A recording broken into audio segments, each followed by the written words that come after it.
Alright. Seriously, this time, there's not going to be any sponsors for this episode. There never was. I'm just being real with you. The sponsors are not real. Contrary to popular belief. There was never any belief.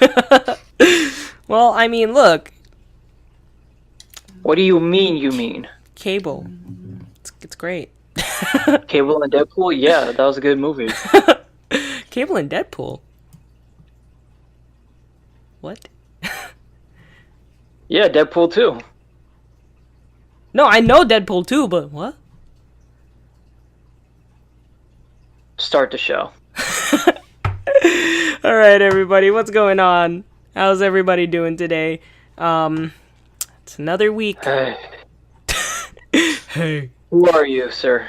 It's another week in the Inkling Brothers podcast. This is our episode 3 of season 3. Welcome back this week. Today we got an awesome list of topics for you. What is your name, sir? God damn it. Alright, intro time. Alright, everybody. Hey, what's up? How's it going? My name is Lorenzo. I'm the blue squid here on the Inkling Brothers podcast. My name is Ray, also known as Meatloaf Man. I'm the purple squid on the Inkling Brothers podcast. And I'm Cleveland Brown. No, I was waiting for that. Oh, great. Alright, everybody. How's everybody doing? How's this week going? Going good so far. It's the end of the week, so it's no longer going. It's actually already Sunday, so it's no longer going. It's already beginning of the next week. Starting these at midnight. Hey guys, yeah. Let's play the game again. It's at 12:14 a.m. So if you started your podcast around that time, let's see where we end off in real time. If you don't pause this, of course. All right, it's 12:14 a.m. Let's do it. All right, everybody. So we have a long just list. A heads up. Yes, I'm sorry. Just a heads up. Isaac is still not here, so we're gonna say Brawly probably for next week. If not, Brawly. Then, you know. Brawly. Oh, Yeah, Brawly. Oh, I thought you said Brawly as in like Smash Brawl. Oh, like Broly, Poly, Oli? Yeah, that hit Broly, Disney Poly. preschool show or whatever it was called. I love that show, actually. Dragon Ball Z Roly Poly. It was that... Roly Poly Oly, the best character in Dragon Ball. That show was like part of the Triforce of YouTube Disney Channel Victory there. when I was younger. Some YouTube poop out there, I think, actually had the main character of that show do a Kamehameha. Roly Really? Poly Oli? Oh my Yeah. god. Roly Poly Oli. No, so like that show was like definitely part of the Triforce of children's TV show from Disney. It was that, Bear in the Big Blue House, and there was one more. Wasn't it like a peanut butter or something? The otters? Yeah, the Otters. I can't remember the Otters. PB and J or something. Yeah. Something like, yeah, I do, but I remember the Otters, though. And then you had the PBS Triforce, and then you had the Nickelodeon Triforce. For every channel. I mean, the Nickelodeon Triforce was Blue's Clues, Dora, and... The third one always changed. Like, it was Little Bear at first, and then it became Little Bill, and then it was like others. I think Lazy Town son. became one. It was about Little Bill. Lazy Town, bro. That was Robbie after Rotten? Little Bill, though. No, but like, no, but like every era of like Nick Jr. had like a different third Triforce. Like at some point it was Little Bear, and then that went off the air, and then it became Little Bill, and then afterwards it became Lazy Town. Yeah. I'm pretty sure there were other ones, but like it was mainly just Dora and Blue's Clues. Honestly, Little Bill was one of my favorite, one of my favorite TV shows. But when when you go back and watch it, you find out that Little Bill was a little shit, you know. Well, for me, the thing is that if I go back to that show, I'm just like, damn, Cosby was a sex predator, and now he's in jail. Damn. Which is sad when you think about it, because like that show was actually kind of good, and it's probably never going to be aired on TV again because Cosby was involved and also in the intro of the show. Yeah. No, absolutely. Oh my god, yeah. Even though it was one of those, when you grow up and watch it, it was one of those feel-good type of shows that you would watch. It was that one, and I used to contrast that with Caillou sometimes. Who, by the way, I'm gonna go on the record here and tell everybody that Caillou did not have cancer. Who told you he had cancer? The internet. I know. That was a rhetorical question, right? I know, right? No, the internet was supposed to respond. You were not supposed to answer for them. And so he did not have cancer, but he was also a little shit. He just always he threw it I'm pretty sure he threw his toys at his little sister at a bunch, right? I'm sorry, he threw his little sister what? I thought you said he threw his little sister, like he picked her up and threw her. He would throw toys at his little sister and his bus. cat a bunch, right? Jesus. Wait, that actually happened? I'm pretty sure he used to abuse his sister and his cat all the time. I gotta watch this show. I gotta rewatch it. He was so rude to them sometimes. That show's for preschoolers.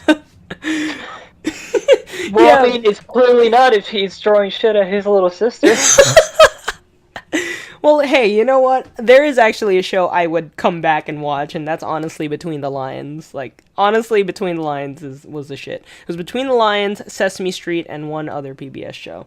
I think it might have been Caillou, actually. There was this PBS show I remember. I can't for the life of me remember the name of it, but it was similar to what was that show you just said about the lions? Between the Lions? Between the Lions, yeah. Something similar to that show. It was like a puppet show of some sort, but it took place in a library, and there was a bunch of puppets that had different segments throughout all the show. I cannot... Was it really the same show? Yeah, it took place in the library. Because I don't remember that... Because I know we saw the intro the other day when we were at your house, when you had that video on, intros that you remember. Watch Defunctland, everybody, by the way. It's a good show. Oh, definitely. Yeah, go check out Defunctland. Great guys. I definitely recommend Planet Sheen. Best Nickelodeon show ever made. God, please. All right. But no, the intro. I don't remember that being the exact intro though. I remember it differently, unless it was another season. But I'm not sure they changed the intro. But no, that show took place in a library, and there were different characters for different segments. The two knights that would joust, and they each had different syllables, like ja, ig, ja, ig, ja, ig, ja, ig, ja, ig, jig, and or to os to os to os to os to. Wait, did they actually do that? They pretty much every single thinkable look every single thinkable syllable they put together. Okay, apple, apple, apple, apple, apple, apple. Things like that, or cat, oh boy, cat. And then there was the guy who would hang from the cliff, and you would just feel so bad for him because he's like, can't hold on much longer. And then I swear I thought you were gonna say the guy who hangs people. Ray, this is a children's TV show. Well, you were just talking about Little Bill throwing shit at his little sister and his cat a few minutes ago. Caillou, not Little Bill. I don't think Little Bill had a sister, did he? No, wait, he had an older brother and a sister. Actually, I think. I'm not sure. Wait, now question. Does The Cosby Show and Little Bill take place in the same universe? I don't think they're canon together, if that's what you're trying to suggest. Also, Cosby Show and Little Bill take place in different time periods. Cosby Show's in the 70s and Little Bill's in 2000. Rip. The Cosby Cinematic Universe. Well then, now I want to know where does Albert? Yeah, I was about to say, where does Fat Albert take place in all of this, huh? In the Fat Albert movie, he jumped out of the TV and met Bill Cosby, so clearly it's a fictional show. Wait, all right, but now why are we arguing this? Obviously, they're not the same thing. Well, we don't know. What do you mean we don't know? I mean, we do know. What if Fat Oh, Albert? no, Lars Well, always says that. well, look, Fat Albert. We don't know. Yeah, sure. Is this another one of your fucking galaxy brain theories? About Fat Albert. Look, Fat Albert took place maybe in the same universe as the Cosby Show. And now I'm gonna look it up. I mean, you know what? Maybe he's right, because the Cosby Show is fictional, and the Bill Cosby that he met in that movie was the actor Bill Cosby. Yeah, maybe. I'm looking it up. There is that. Alright, so there was a Cosby Kids, Fat Albert, Mushmouth, Dumb, Bill. Wait, what? He voiced Bill? two. Whoa, wait, really? What? There was a character in this show. There was a character in the show that was based on Cosby. What? Yeah, his name was Bill Cosby. All right. Was it actually Bill Cosby himself, or Was he it just voiced by named- him? It says and it says William Cosby, Bill Cosby, is a character based on Cosby himself and is the host of the series. Like the others, Bill is a good athlete and enjoys playing sports. However, he spends most of his time trying, often unsuccessfully, to keep his little brother Russell out of trouble. Aw, ain't he sweet? Rip. Rip. Oh boy. But yeah, Man. no, maybe he was maybe they do take place in the same universe. I don't think they do. Looking into it way too much. I don't know why this is actually in your mind right now. It's like, huh, maybe they do. Well, you know what? Uh, You really never know. Some things are weirdly connected in like cartoons and stuff. well, I mean, yeah, like, there is that freaking snow globe theory of, like, how a lot of TV shows from throughout different times of the decades all apparently take place in the same universe because of how there's one kid who has autism in one of these shows. I forgot what the name of it is. What? But apparently the theory is that he's imagining all these TV shows in his head. And any show that has ever crossed over with this one particular show is part of the imagination. And it's still going on today. Imagination. So all these shows that you've come to know and love may not actually be real in the context of things. So Pokemon. Well, no, not Pokemon, because it hasn't crossed over with any of those live-action shows. Oh, so like Oh, yeah, Hannah Montana. I remember. Yeah, when man, my favorite action anime, Hannah Montana. Hannah Montana, man. Hannah Montana, Sweet Life, That's So Raven. I was actually watching one of these episodes recently about how those were. Wait, I think that was that was our live podcast, which hopefully is up by now. If it is, the link's right here, the box right here. But in that episode we discussed some of the best crossovers in history, and there was the Jimmy Timmy Power Hour, which we talked about, and then we also talked about the That's So Sweet Life of Hannah Montana, and then the the one with the Wizards of Waverly Place on the boat. What was the name of that one? Wizards on Deck with Hannah Montana. There we go. Wow, there was a third one? Jesus. Well, second one. Oh, okay.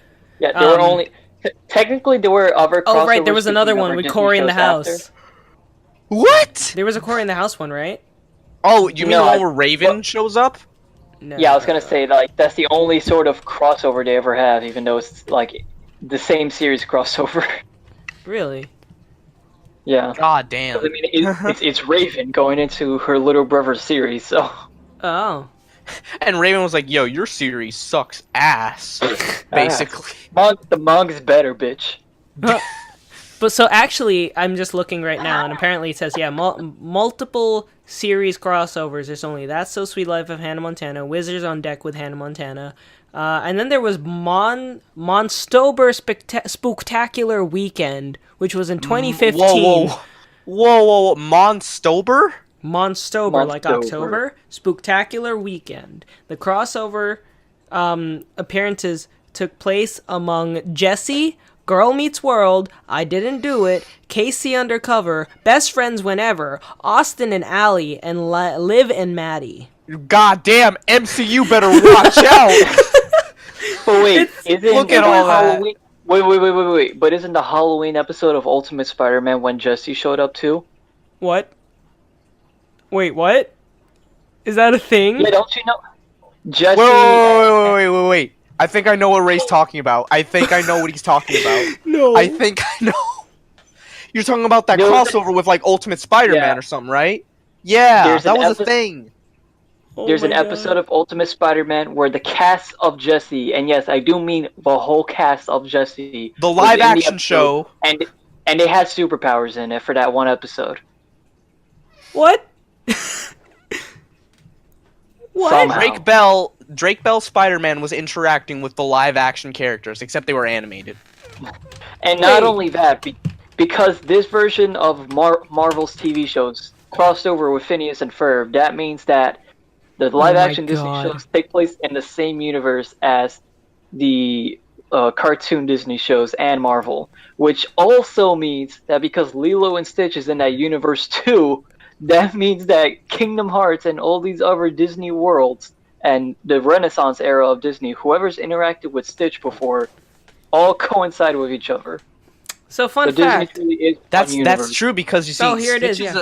Stitch is a summon in Kingdom Hearts 2. He's actually the best summon, in my opinion, and he's the best one to level up the summoning form. That's pretty cool. So yeah, that it makes sense. I really hope we get an actual... Stitch is the key to everything, just like Jar Jar Binks. Yeah. So I really hope we get an actual Lilo and Stitch world at some point. I searched up. There was a Lilo and Stitch world. It was only the alien stuff though. Yeah, I mean, like actually going to Hawaii and collecting the experiments. That would be pretty cool. That would be cool. Wow. Yeah. So I just searched up the Ultimate Spider-Man Jesse crossover, and the first article that shows up says the Ultimate Spider-Man Jesse crossover was so bad I had to drink to get through it. You had to drink, Jesus! Isn't that show for kids? Yeah, you had to drink because you couldn't change the channel. Oh my god. This is terrible. What is this? And then, yeah, there's that. There's also the time when Phineas and Ferb crossed over with Ultimate Spider-Man and Avengers. Which was actually a really good episode. Yeah, Mission Marvel. And then there was a Star Wars one. Where which is actually not canon. It's like a what-if story. Because it pretty much tells the story of Rosencrantz and Guildenstern are dead, which is nice. Yeah. And then there actually is an episode of Jesse where Mr. Mosby is in it. Yeah. So wait, that was it the same character though? Same Mr. Mosby. Yeah, he talked about it. He actually talked about this in a previous episode, I remember. But, like, yeah, Mr. Mosby actually shows up in an episode of Jesse. So, like... Okay. I thought you said he talked about it in an earlier podcast. I was like, wait, we had Mr. Mosby in an earlier podcast? Oh, jeez. Oh, my God. We should have said that because maybe we could have had people try to go back and find it. Yo, whoa, they got Mr. Mosby? This podcast is legit after all. Oh my god. And so I was looking on so apparently there was an episode in Hannah Montana season 2 where the bodyguard Roxy becomes a bodyguard for the president of the United States, who is the same president president from Cory in the House. No fucking way. His term should have ended by then. That's bullshit. That's breaking continuity. Yo, you know what though? Eric, I was on this TV tropes page about the Disney sitcom universe. Disney cinematic universe? Yeah, and what you said just now, I actually recalled they had that same shit on there. Like, his term should have ended years ago, but somehow he's still president. Yeah, it says, Hannah volunteers Roxy to work for President Martinez after she ruins Hannah's date with her backup dancer. Meanwhile, Jackson pretends to be a professional motocross racer to impress a girl. What the fuck? How? How did he have more terms? He's breaking the law! What's he doing? He's the new Franklin Delano Roosevelt, that prick! Oh my god. Do you guys think he's actually still president now? Like in the Disney cinematic universe? Yeah. I don't think they would want who's in office right now. All right, as guys. president, so. I'm gonna do a Lawrence here and put out a galaxy brain theory. Galaxy brain theory. What if he turned the U.S. into a dictatorship Oh my and he God. refuses to step down? no. So he's president for life now until he dies. What Oh if my President God. Martinez caused the Jesse and Spider-Man crossover? What? Oh my god. Oh, that makes He- yeah. He's a huge Spider-Man fan, president. so he put all the money, all our tax money into like bringing Oh us my to the God. animated universe, and he sent those kids first. Oh my God. But yeah, so Well, I mean, there to was be- to there be was. fair, Go I ahead. can. I'm sorry. I can. No, I go can ahead. kind of buy Marvel being in his universe simply because of the fact that Wizards of Waverly Place is a thing. So there is supernatural shit happening in his universe. So they're just probably a small part of the whole like just Marvel stuff and everything. Yeah. God, Selena Gomez was hot in that show. I'll just say God. that. Oh yeah, when Cupid had a heart. That was a really good show. Wait, Hannah Montana? We were Oh, talking Wizards about of Wizards Waverly of Place. Waverly Place. Unless 'cause you she consider a girl acting as a pop idol supernatural, then yeah. No, she was on It Yeah, would have been actually, a you're bit right. at that. It would have. Yeah. She was on Hannah Montana, I remember, but yeah, she was hot there too. That was actually where I first saw her. I was just like, damn, who's that actress that played that Alex. girl? Yeah. And then I stood like Wizards of Waverly Place became my like favorite show for a really long time. Because of that, because she's hot. Yes. That was me with Shake It Up with Zendaya. and Oh the my other chick. God, yes. I was like, yo, this is my favorite because they're Bella super Thorne hot. is like super like grungy now. By the Zendaya. way, I don't know what happened with her. I mean, to you know, if she's happy, then hey, Yeah, more exactly. power I to her. don't- you know I'm what? just, I prefer her older look personally. Yeah, no, I agree. But now she has like an ox ring on her nose. Yeah, She has like she smokes weed on her Snapchat all the time. Oh my gosh. I'm not a big fan of like nose rings on girls, but that's just me. Yeah, well, if it's like the stud, I'm okay with it. But if it's like that ox, that Like cow, the ox thing. Yeah, that's what I Yeah, mean. That's the I one I don't- usually see. or like there's some people that do it in the Like if it's the angel by the stud, what- do you what mean is like that the one place? that's literally just on like the, I don't know how to describe it. like it's one not of like, the side nostrils? Yeah, yeah, those are The fine. walls between Yeah. your nose. yeah, but Those are I'm okay with. I'm talking about like the actual like nose rings. Like there know. are a few that I also am not really like. There's the one that they. I'm trying to find it. Which one? Because I don't know the parts of the freaking lip. This is well, there's the lip. well, okay, but there's this. You know that area that's like right underneath your septum. That's the worst singularity in Grand Order. Your nose. So the part that's like right underneath your nose, like that little like crater area. I really don't know how to describe it. Okay, fuck you talking have about? you seen my mustache before? Yes, I know about your okay, mustache. Do you know the area like on my lip where there's no hair? On the upper lip where there's literally no hair. You really don't know what this is. I know what you're talking. I just don't know the word for it. I don't know. I don't know what this is called. All right, wrap up the podcast. Shortest episode ever. You sound like you're having an existential crisis right now. Like trying to remember this. Over nose piercings. No, so it's this area of the nose, like it's like right underneath your nose, right, and right above your upper lip, and it's like that crater thing that's right in between both of your nostrils. I'm not Yes. making any sense. I know it. I can visualize the area in my head. I just Okay. I don't know the name. So stop waiting for me. Like I'm about to tell you. In fairness to Eric, is there an actual name for like this particular Yes, part there of the actually- body? I feel like there probably It's a is. Cupid's bow. There we go. Oh my god. You have to called- look it up. You did that thing in Google where you're like describing it in the search bar, weren't you? Yes. I actually Is wrote there like parts of the a lip. name for like the back of your ear or something like that? So this is called a Cupid's There bow. probably is, Ray. And my thing is sometimes I see girls and guys that get a piercing there in the Cupid's bow, and I'm like, dude, that does not look attractive. Like, fine, you know what? Do you? I'm not here to tell you not to, but damn, like, I'm not really into that, you know? I don't know.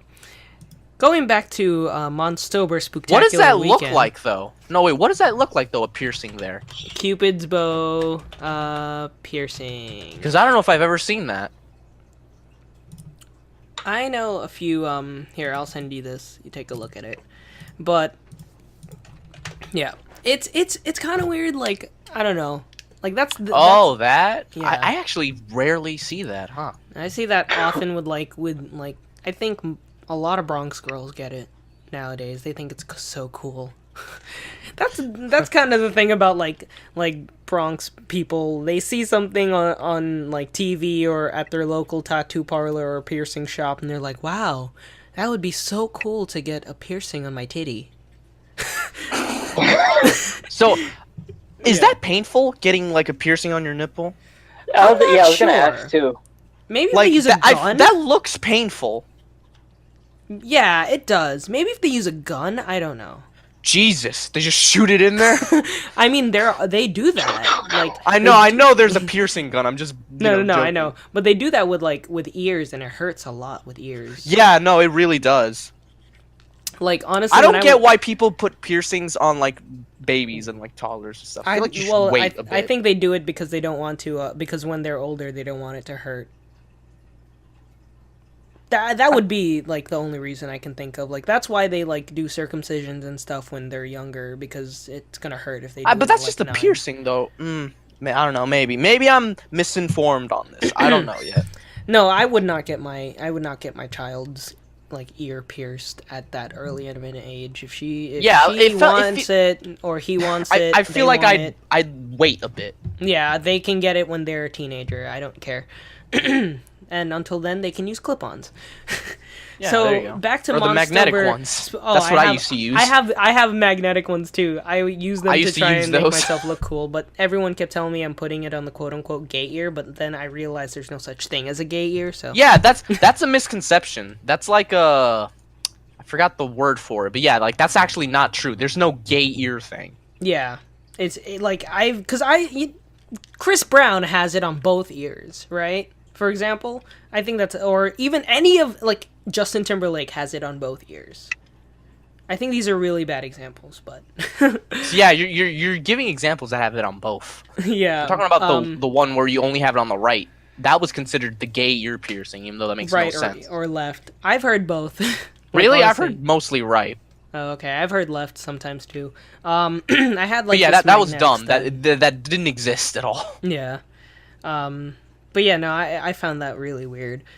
So Monstober Spooktacular Weekend, it involved 7 shows. 7 Disney Channel series. They all crossed over with each other. I think in one episode. Wow.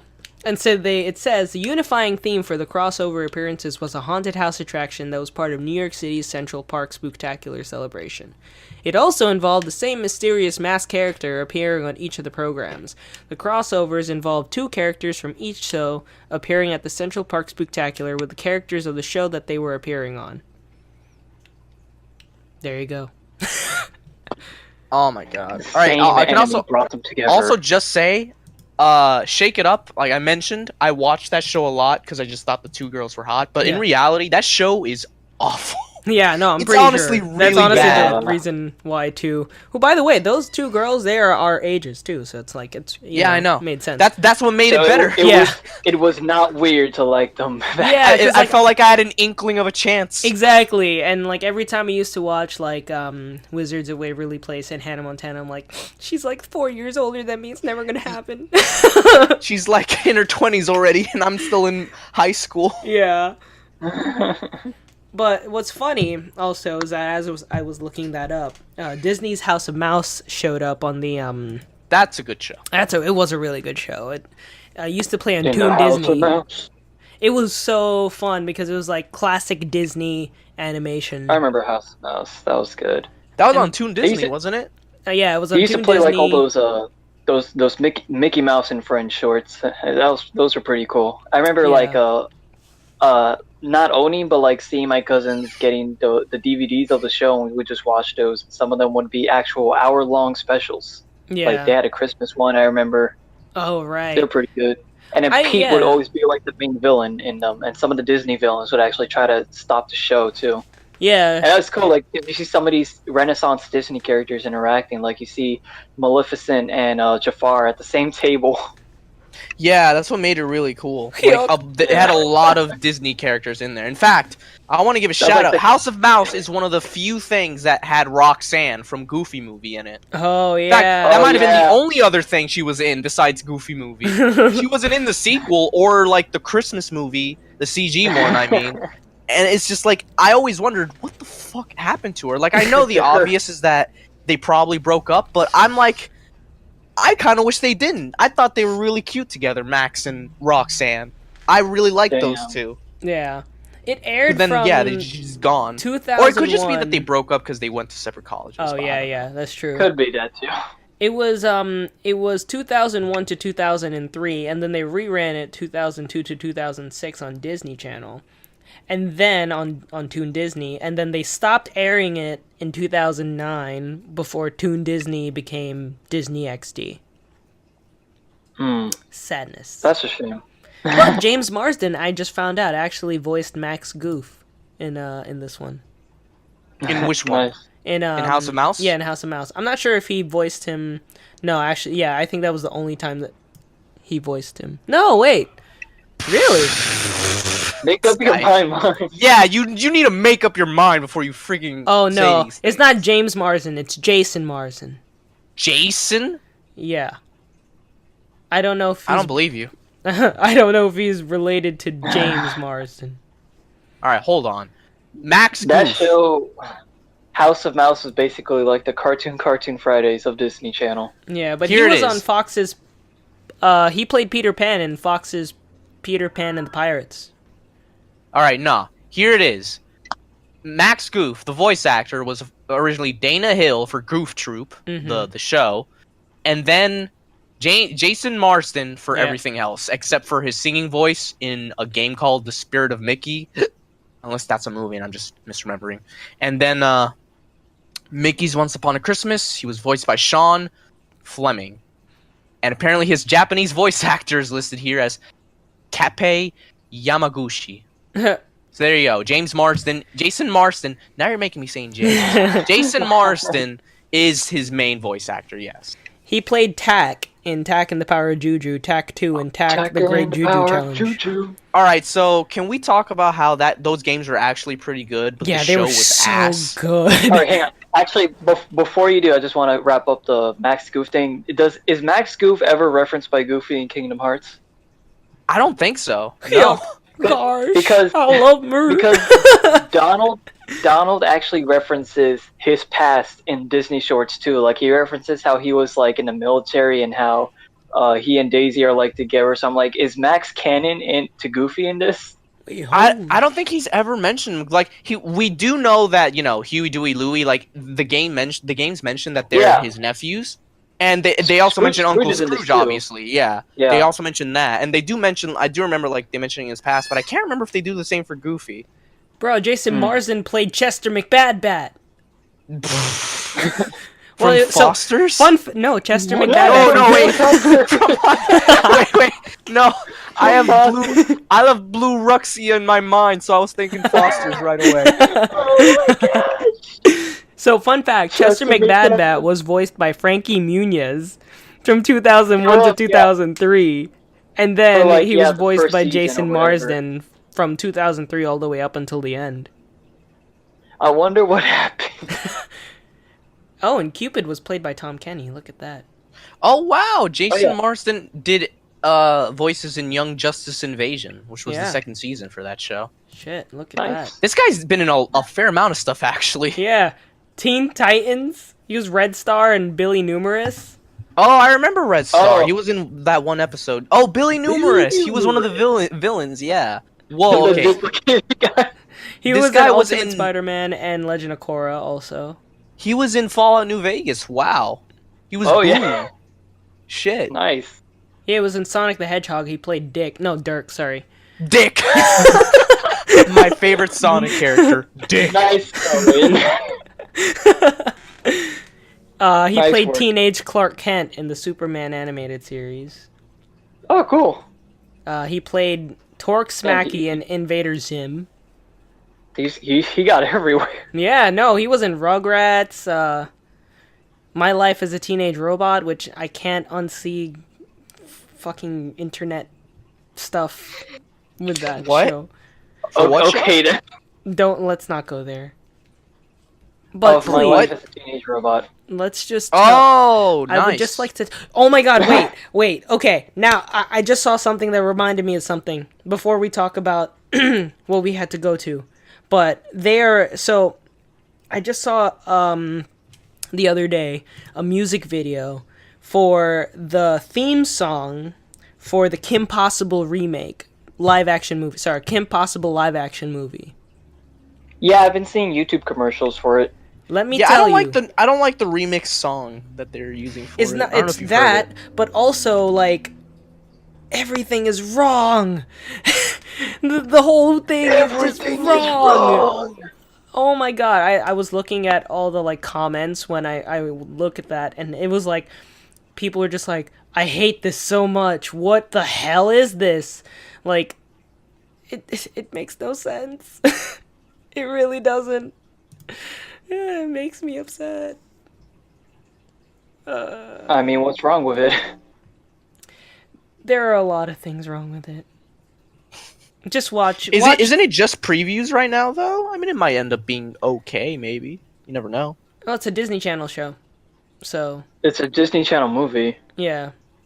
Is it a show or a movie? Because this sorry, guy's Disney saying Channel- show. sorry, and then Disney Ray's Channel saying movie, yeah. I want to Disney Channel. trust Ray more because earlier you were like, yeah, no, Jason Marsden, he only voiced Max once. It's like, no, he's voiced him in almost everything. Let's. I need to see this. I need to see. Yeah. No, it's a movie. It is a movie, but no, Okay. I'm trying to figure this out because I want to see, why. Like, I want to give a good reason why it's bad. Because I was watching You're it. trying to find a good reason. I'm not trying to find one. I just can't remember what everyone He was doesn't saying want to use about it. nostalgia as a reason, so he's like, I Well, gotta no, think of obviously something. nostalgia, but like there's so many things wrong with it that like I just can't remember them all or really any of them. There is a point at one point in time where there is a like Rufus shows up, the naked mole rat. But anyways, I encourage everybody to go watch the music video for that. Because If it appeals to you. if it does, I mean, I don't know, like it was hard for me to watch, like as a former As a fan of the diehard show. Kim Possible fapper, it made me made it really hard to. I mean, like I could see Lauren. I was about to call him Isaac. I've been messing up everyone's names for like the past 2 days. Shout out to Isaac, biggest Kim Possible fapper.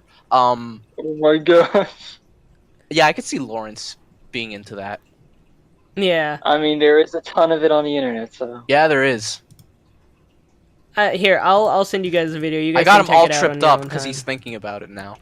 Well, I'm Oh my trying to like. gosh. I'm really just trying to like figure it out. Like, I want to give a good reason. I don't. Wow, wanna just they made a hate- Vivo video for it. That's what I'm saying.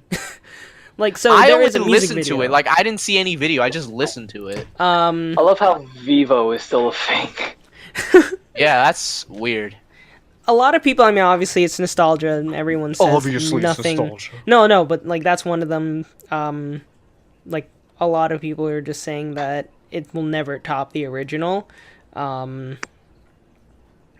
Like, I mean, don't know. honestly, to be fair to the movie, the only weird thing that I have to question about it is everyone kind of looks a bit younger than what the show depicts them as. I think high that's school?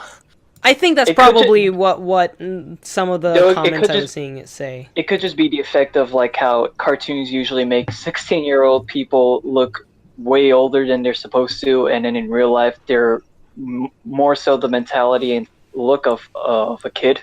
So Yeah, I think also just this version of the music video is just not as great as the original. Like they should have gotten the original to sing it. I think that's probably another thing that people were saying.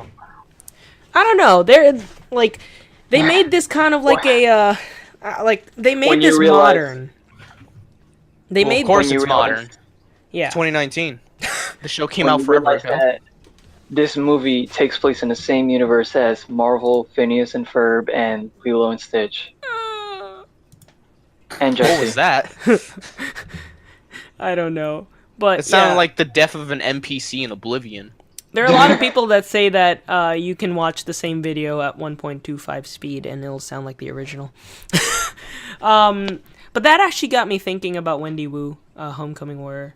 Brenda's song was really, really cute. That was the Asian chick, right? Yeah. Yeah, she was really cute. I liked her more than Ashley Tisdale, I'll say that. I feel like I probably did too. Yeah. I think that's our Asian fetish. More than anything. Yeah. But yeah, you were gonna Asian say, Eric. Yes, Ray, it's a thing. What What were you gonna say? I mean, Eric, I'm not earlier? denying it. Yeah, about tech. And the power of Juju. Oh yeah, right. The show was ass. Yeah, that's all I really wanted to say. It's not. I'm not trying to make it a full blown topic. I was just saying, like, the games were actually kind of cool, and then the show that came out like a million years later was terrible. So Yeah, I played Tech 2, and I love that game. That was actually a really fun one. yeah, I heard those games are actually like really good. But like, funny story about that though. The show was originally supposed to come out at the same time as the first game, but like What apparently happened it was in development hell for so long, and it didn't come out until long after the third game came out. And the third game was the last one, right? And the third game was the last one. So okay, can I ask, is the show just separate to the games? It's a separate continuity. Oh, thank God. Because if I remember correctly, like in the games, Tak was like more or less, if he wasn't a hero, he became a hero. But then in the show, everyone treats him like shit. Yeah, and he also kind of uses his magic for like, oh, let's have fun with this instead of just heroic stuff. I can't even, honestly. I want to Also- know if that show, Also, like, Treylock is in the show too, even though he was defeated in the first game. Oh yeah, right. What the hell? Tak and the power of Juju. That was probably the only thing I enjoyed. The theme song was really good. It's catchy. Yeah. Although the actual visuals for the theme song is literally just random episodes intercut into the theme song, which a lot of the animation shows did, like Planet Sheen and Barnyard. Right. Oh my God, Planet Sheen. Barnyard. Oh my God. Barnyard. All right, yeah. So we mentioned this to Lawrence before we started recording, but me and Ray, I saw when we got home from watching Lego Movie Part 2. I was like, oh shit, Johnny. Some call me Johnny, a really cool YouTuber. Shout out to him. He uploaded a review of Resident Evil 2 Remake, and I was like, oh shit, I love that game right now. I want to see what he thinks of it, and yeah, he loved it. You know, Good. And he also played the original Resident Evil 2. So I was like, oh Ray. He uploaded a Resident Evil 2 review, and he's like, oh, and Ray's like, oh man, Eric, yo, he didn't say that, but he was like, I'm gonna. Eric, no. But he was like, oh, I'll watch it when I get home, and then from there we talked about Resident Evil for a bit. I was mentioning shit like how Resident Evil 4 and some other games has come to Switch, as well as Revelations 1 and 2 being on Switch, and we just kind of spiraled, and eventually, somehow, we got to Planet Sheen, and we were just talking about how shitty that fucking show was. Oh yeah. Seriously. What happened? Oh my God. I can't. Planet, like, honestly, that show was supposed to be really good, as far as I remember. And then it just wasn't. I want to give a quick shout out to another podcast that you guys should actually go listen to. The recast on Pie Guy Rules' channel. Really good YouTuber, by the way. Because the entire reason why Planet Sheen is even relevant in my mind at the moment is because last week they did a podcast. They did a podcast comparing an episode of Jimmy Neutron where the focus was on Sheen, and Planet Sheen episode. Like basically, the entire point of their podcast is that they're comparing something old with something new, and so they decided to do that for an episode. And they dedicated an entire section of the episode, both him and another YouTuber, Monsters Rules, and they basically went into so much detail about how shitty of a show Planet Sheen is. And you know what? I can't even fucking blame them, because even as a kid, I thought it was the stupidest shit ever. Yo, Yeah. for real, as a kid, It looked so when terrible. I heard that like there was a Jimmy Neutron spinoff, it's like, oh, Planet Sheen. It's like, I'll watch it. I used to really like that Jimmy Neutron show, so it's like, why not? And I honestly, I can't sit through a whole episode. It's so annoying and boring, if that makes sense. Sheen does not work as the main character. He needs to. Yeah, bounce he off really someone does else. not. I don't know why. It's like, so it's funny in our talk about how shitty, like me and Ray were basically just shitting all over the show, just talking about it, like about how the creators just act like they were never a part of it, that they have twins with the same name, so when they try to get new jobs, they're like, nah, I didn't work on Planet Sheen, that was my identical brother with the same name as me and all. And yeah, because like the intro for this show is the very first like Omation short or whatever the studio was called. Like that was the very first show where they actually put their names in the opening credits. Like Barnyard didn't do that, Jimmy Neutron didn't do that, no other show did that, but Planet Sheen was the first. And Planet Sheen, they what a were show so they wanted- confident in, they're like, nah, fam, we're putting our names What a right show in the to beginning. attach their names to. That's gonna look good on their resume. Oh, you And, worked on Planet Sheen, you're fired. And we talked about that, and I mentioned like as we were talking, I looked up the intro, because I remember even as a kid, like even the intro I didn't like. Like Jimmy Neutron had a cool, catchy intro. It's like, you know, Into knack the for sun, buy buy candy candy bars, knack for inventions, and all that stuff. But Planet Sheen just had a really annoying intro, and I looked it up, and it's funny, on Nickelodeon's own YouTube channel, the Oh Planet my Sheen God. intro is in a inconsistent frame rate. Like literally, it skips and lags on the very own Nickelodeon channel. They The couldn't even be official bothered upload to of the- properly upload it.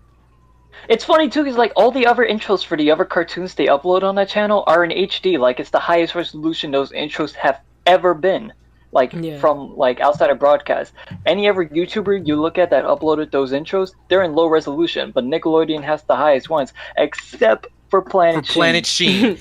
Even fucking Fanboy and Chum Chum at least had a consistent frame rate and a high resolution when they uploaded the opening. That piece of shit show got better treatment than Planet Sheen. That says a Mr. lot. Meaty also got better treatment than that show. Oh my god, it did. And yo, on that subject, Planet Sheen and, you know, by extension Barnyard and Attack and the Power of Juju had this weird thing where the frame rate in those shows when they broadcasted them on TV are in a lower frame rate than Jimmy Neutron itself, which was, it looks like Jimmy Yeah, we Neutron talked in about comparison looks like it ran at 60 frames per second. Oh The my other we don't shows know look what like they ran at happened. 15. We don't know what the fuck happened with that, because Jimmy Neutron came first. All those other shows came later, and they were worse looking and ran worse than Jimmy Neutron. Oh my god. I'm just going to assume that the studio probably lost money, because they did put out that Ant Bully movie. Like that's the same studio. And that movie ended up not making its budget back. So Yeah, I that guess movie, maybe they went if I under. remember correctly, kind of bombed. Yeah. I didn't think it was even that bad, but yeah, it bombed. I saw it too, and it wasn't that bad. But like, it didn't make its money back there, which is sad. God, and it's funny. So bringing back that awful upload of the Planet Sheen opening, the best comment ever is, I think, the first comment you see when you scroll down, and it says, The top Planet comment. Sheen. You want to say it, or should I say it? Go ahead, Tuesday. It said, Planet Sheen is the Cleveland show of Nickelodeon. Oh my god. It's so accurate, because both Sheen and Cleveland do not work as central characters at all, and both were just had audiences confused as to like, why is he getting a spinoff? It's so odd of a decision. Like, if anything, Carl was funnier than Sheen, at least to me. Yeah. I mean, why do you think there's a resurgence in Carl memes going on right now? It's like, but nah, man, Sheen. Mrs. Neutron? Yo. Speaking of things we should talk about, should we talk about how like Carl was ready to become his best friend's stepdad at a moment's notice? Mrs. Neutron, I really want to say My scapula. my scapula. Hey guys, what do you want to do today? Hang out with your mom? What? He probably would say that. He did say that. Did, bro. He did say it. Oh Yes. my god. I'm right. There was an episode where it was like Jimmy, Sheen, and Carl walking like in Retroville, and Jimmy's like, "So Oh my guys, God. what do you want to do today?" And then Carl like I think I all saw this on meekly is like, Twitter, actually. "Hang out with your mom."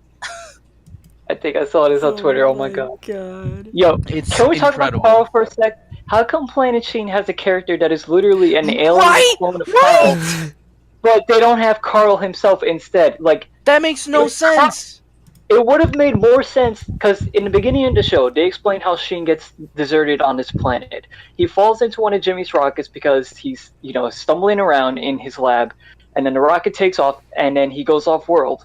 But wouldn't it have made more sense if if Sheen and Carl were just in Jimmy's lab together? Because there's been episodes like the Jimmy Timmy Power Hour where they go into the lab themselves and they just wander around with his inventions.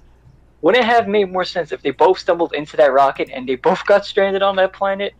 Because I think the show probably would have lasted a bit longer if they bounced off of each other. Yeah, 'Cause probably. Sheen and Carl in Jimmy Neutron was like a very tolerable like duo in most of the Yeah, episodes. they had some funny moments. I remember there was one where it's like they're stranded. It was like Libby, Sheen, and Carl. They're trying to find Jimmy and Cindy because they got stranded on an island, and Carl accidentally forgets to put gas in the hover tire thing or whatever, and then Sheen's like chastising Carl, and he's like, "Everyone knows that E means help yourself to some gas." I actually like that. Like, they were actually funny together, but instead we get this weird alien that literally looks like Carl and sounds like Carl because it's the same voice actor, Rob Paulsen.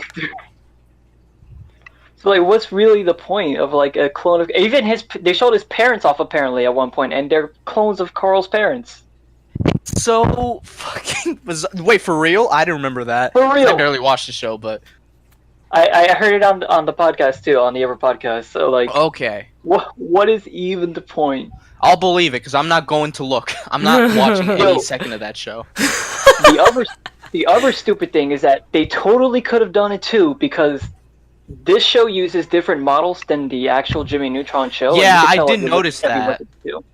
And there was a flashback in one of the episodes, and I remember this too, where Sheen flashes back to hanging out with Carl at the candy bar. And I'm like, why didn't they use this model of Carl in the show as a main character? They literally modeled him, but they decided, nah, we're not going to use him. We're going to use this fucking alien that's basically just him. Just but him. green.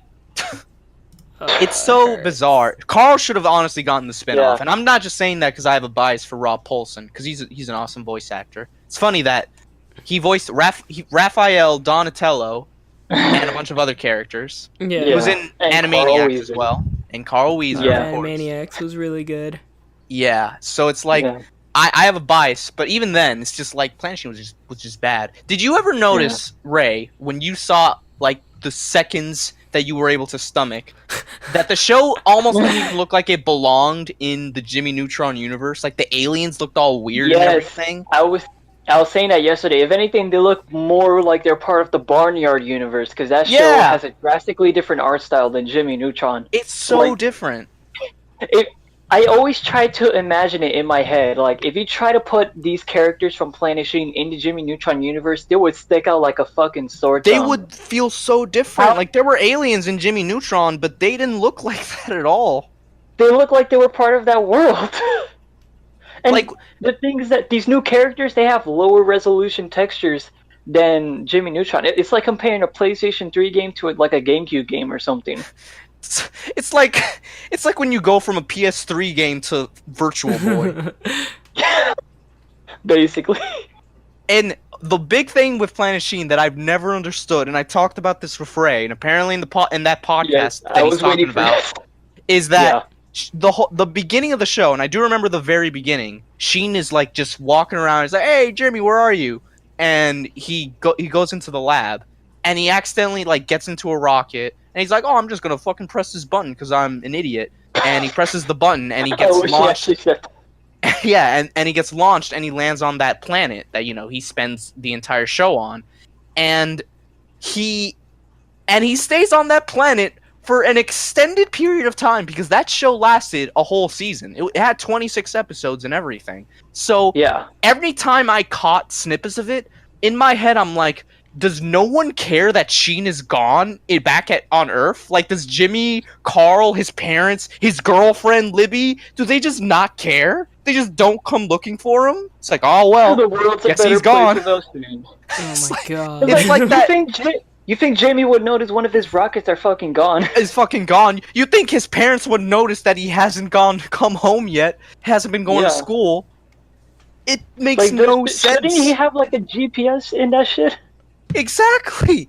And if anything, that show should have lasted one episode. Like at the very end of the first episode, Jimmy finds Sheen. That should have been Sheen. a special, like a movie. Like a movie or something. Yeah. And then but no. Jimmy comes in at the end. Sheen just fucking lives there for 26 episodes. 26 episodes. And I'm just gonna make the rough estimate. I'm gonna say that's at least a month he lived there. For a whole month, he was just for at least 26 days, yeah. For a whole month, he was just there, and no one cared. A whole month's worth of school. And Miss Fowl or anything just never noticed, I guess. What the hell? This is better off without Ultralord references. You don't remember Miss Fowl from that show? Oh, their yeah, teacher? Right. Sheen, this is the 7th time you showed off Ultralord in class. Oh my god, that show is so fucking dumb. Hate it. Oh my gosh. It's better. Why did Planet... Why couldn't it have been a Jimmy Neutron revival, man? I don't know which is worse between Fanboy and Chum Chum and... No, if that one's more tricky. No, I definitely think Planet Sheen is worse. Wait, what did you say, Ray? If they ever bring back Jimmy Neutron, they honest to God need to do it in the original style of the show. The same frame rate, same style of models and everything. Just please don't even reference Planet Sheen. If you do, then passively reference it like if it's Sheen's fanfic or dream or something like that. Just act like how fans act in regards to the Tsukihime anime and pretend it doesn't exist at all. Like it just never happened. But what were you saying, Lawrence? What are you talking about? What? What are you talking about? There's a He's trying to pretend anime? Planet Sheen doesn't exist. Yeah. Oh, I thought you were gonna say no, to be honest. My god. Because you said you pretend like they don't exist, so I thought you were gonna say no. But anyways, no, I think I honestly think Planet Sheen is worse than Fanboy and Chum Chum because I remember Fanboy and Chum Chum, like there were at least a few episodes that were pretty stomachable. Or at least Fanboy and Chum Chum had a good character, and that's Kyle. Kyle? Yeah. Which one was that?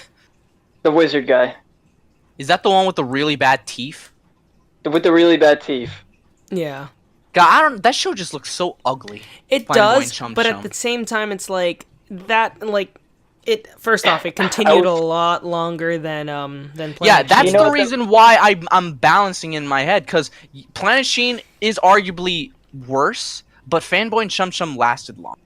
That's the thing. I must say this though, and I told Eric this last night. If I were to choose between Planet Sheen and the Cleveland show, I would definitely choose the Cleveland show. Oh yeah, me too, absolutely. Yes. And I would also say the same for Fanboy Chum Chum because at least it's more tolerable. I don't Honestly, know. I'd do the same. Hard. It's but hard. But like Cleveland show, I can easily watch though. I can watch Cleveland show because you know what? At least that opening is catchy, which is why I fucking referenced it at the beginning. My name is Cleveland Brown, and I am proud to be better also, than Planet I also Sheen. remember the one episode. This is the only Cleveland show episode I remember. Cause I'll admit, when I was in like middle school and I was trying to be cool, I did watch a lot of those like Seth MacFarlane shows. I will admit though, I do think American Dad is genuinely kind of funny sometimes. But I think that's the best MacFarlane show easily. But I remember the one Cleveland show episode I never forget is the one where there was a rap battle between Cleveland Jr. and Kanye West. Oh my god, I remember this. I remember his name was Kenny West in the show, but it was Kanye West voicing him. It's because I love recognizing that shit. It's the same. It's like with that rap battle episode in regular show where they got people like Childish Gambino, Kid Cudi, and a bunch of other people to do the voices in that. I can't. I like that. There had to be some reason Cleveland Show actually still like it survived. Some reason what?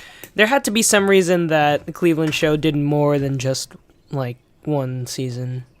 I think there was it must have been a decently popular, I guess. I think. I think a part of it might have been because it was the clout with the name McFarlane. Yeah. It's like, oh, dude, the same guy who does Family Guy is making another show. Let's watch it, and that's probably why it lasted as long as it did. Because it lasted like 4 years. Yeah, I remember that. And then they were just like, all right, this show sucks now. Let's bring him back to Quahog. And then they bring him back. That's literally what happened, yeah. He lives across the street again from Peter and They even had an episode where like they was like, Cleveland, you're back. Yeah. And they talk about how the show was canceled and whatnot. Yeah, they break the fourth wall all the time. In fact, I love how they make fun of it when it's canceled. Like in the Simpsons guy crossover, how like there was a cutaway with like Homer Simpson, Bob from Bob's Burgers, and Peter on a biplane, and then Cleveland's the only one that crashes down. Is like, whoa, we gotta carry him because look what happened to that guy. No. Oh my God, yes. Oh my God. I remember in the very first Cleveland Show episode too, like when he's leaving, I think the fucking baby makes a reference. Stewie, there you go. I forgot his name. He makes a reference to like as he's driving away. He's like, "What the hell? Why does he get his own show?" It's like that's what I thought too. Why does this guy get his own show? Yo, he didn't stand out that much. The best episodes of Family Guy easily are the ones with Stewie and Brian. Oh yeah, absolutely. There was actually a funny episode recently where Peter actually beat up Donald Trump. What? Yes, like chicken fight, like Peter Griffin chicken kind of like style fighting too. Those chicken fights are like just an example I use as to why I really don't like Family Guy and why I think it's been really bad for like forever now at this point. Like the first few seasons weren't that bad, but like in the later seasons, they literally just spend like 5 to 10 minutes on a fucking chicken fight, and I'm like, this is literally taking up half the episode. Like, you can tell that they just had nothing to write. They couldn't think of anything, so they're like, fuck it. Just have him fight a chicken for half the episode, because that's what it is. I especially love it, like, to add on to your point, because, like, there was an episode where, like, they're trying to figure out how to get Chris into this, like, private school.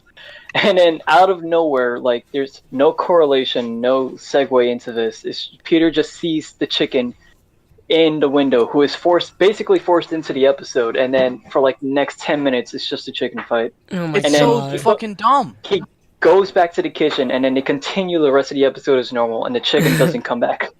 It's so annoying. And like, I know Family Guy and like basically almost all of Seth MacFarlane's shows have like a bunch of cutaway gags.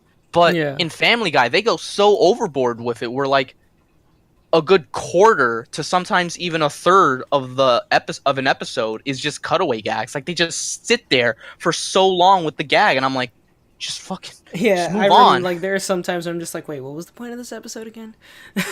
Yeah, it's why I liked American Dad the most, because it had the least amount of that shit. At least as it kept going.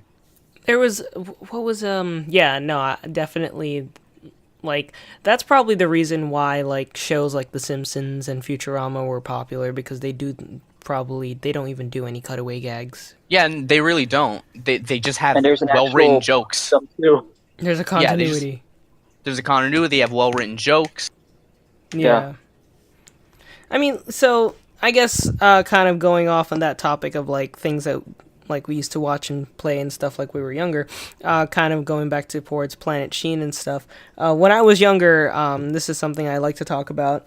I used to play a lot of like computer games that didn't really require too much like power from my PC. At the time, it was like this dinosaur of a computer, not like what I have right now.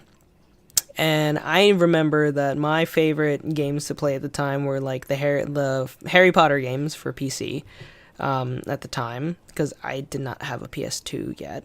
And I would always play the Chamber of Secrets game. and it was really, really fun. And, you know, along with that came the Fairly Odd Parents game, Breaking the Rules. Rules. Yeah, I remember which that. It was a fun game to play on on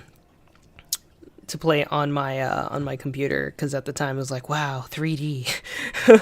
And there were two games for Jimmy Neutron that played almost similarly. There was the battle between Jimmy Negatron. There was like that Yeah, one. I remember this. And Jimmy Neutron Boy Genius, which was it was, I want to say, an adaptation of the movie, because it in no way really did the same things that the movie did, but you were still facing off against the same Yokians, and you played as Jimmy and sometimes Goddard. But you are facing off against the Yokians, but it's just so different because you have to go into Retroville and you have to grab things that will help you with your mission and like things like that. And Goddard explores the sewer system, which obviously we know never happened in the movie. Nah, that happened, right? Yeah. And there was an old Disney Tarzan game that I had for the computer, but it was like a 2.5D game. It was definitely like a side-scrolling platformer kind of game. But I remember I'd play this game for hours, and like the only thing I hated about this game was that you had a set number of lives, and if you died, you can't resume from where you died. You had to start all the way from the beginning if you died and lost all your lives. So it's actually realistic to Tarzan. Pretty much. I don't know. It was just. It was very, very. It was a very interesting game. Like I honestly never got a chance to finish it because actually, like the bosses in that game were really hard and they would eat your lives away pretty much. I thought you were about to say that they would eat you. It's like, damn, that's. But it was a fun game. Like I said, 2.5D kind of game.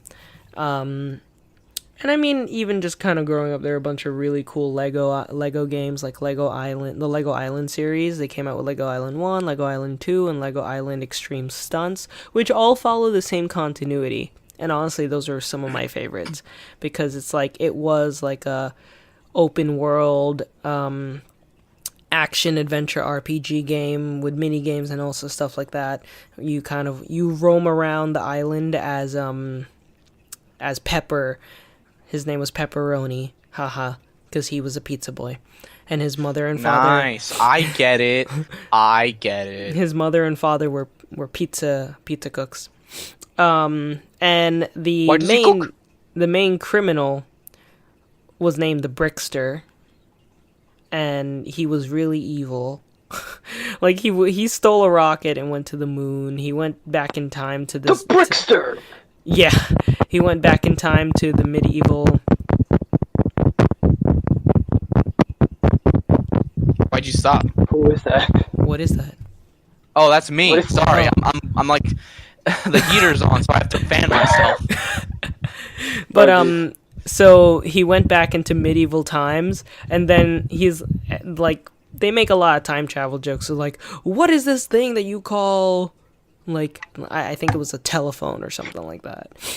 So there's that one, and then there was another one about they go to like the desert and they see the guys who before they acquired the rights to do Lego Indiana Jones. They had I forgot the name. Johnny Quest. I forgot. It was from the Lego Adventures. A really old show, Johnny Quest. It was from the Lego Adventures sets. I forget what they were. Maybe adventurers. It was Rex Dangerous. Oh my god. But yeah, no, so it was called Lego Adventures? Yeah, Lego Adventures. And it starred... Who was the name of this guy? Johnny Thunder. Yeah. Close enough. Dr. Kilroy, who was the guy in, like...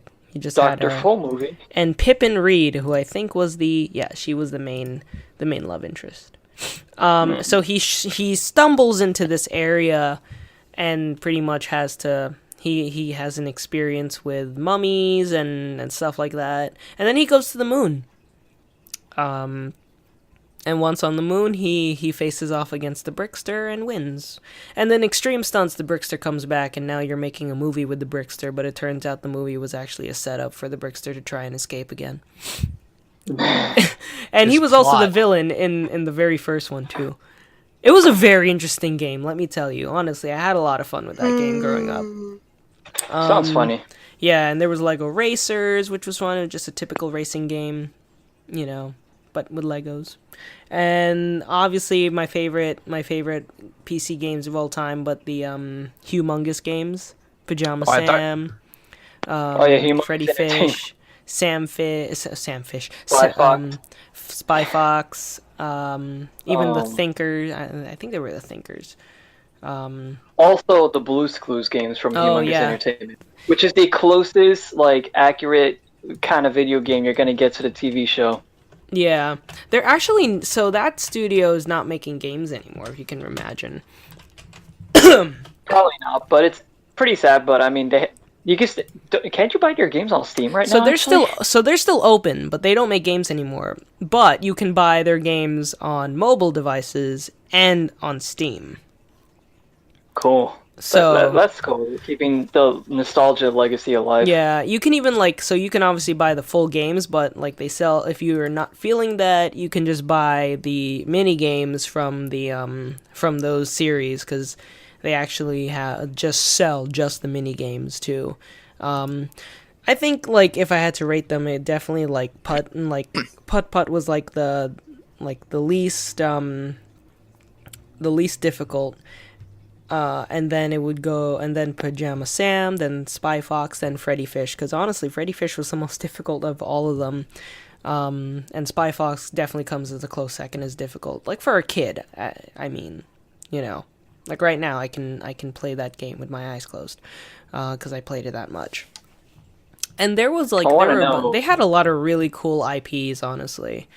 The Big Thinkers, Spy Fox, as I said, Putt Putt, Fatty Bear, Buzzy the Bee. Didn't they also do Backyard Baseball? Yes, they did all of the backyard baseball games, backyard sports games, which I don't think they sell anymore. But Rip. Yeah, it was pretty funny. They did actually all of those. I can't remember. I still have the disc for a lot of these games. I remember beating the Blue's Clues one and the Pajama Sam one, which I actually got from a General Mills cereal box. Those were the days. The full game, and it was actually a pretty good game. Yeah, they have. So the last time, now the games are part of the Chinese New Year sale on Steam.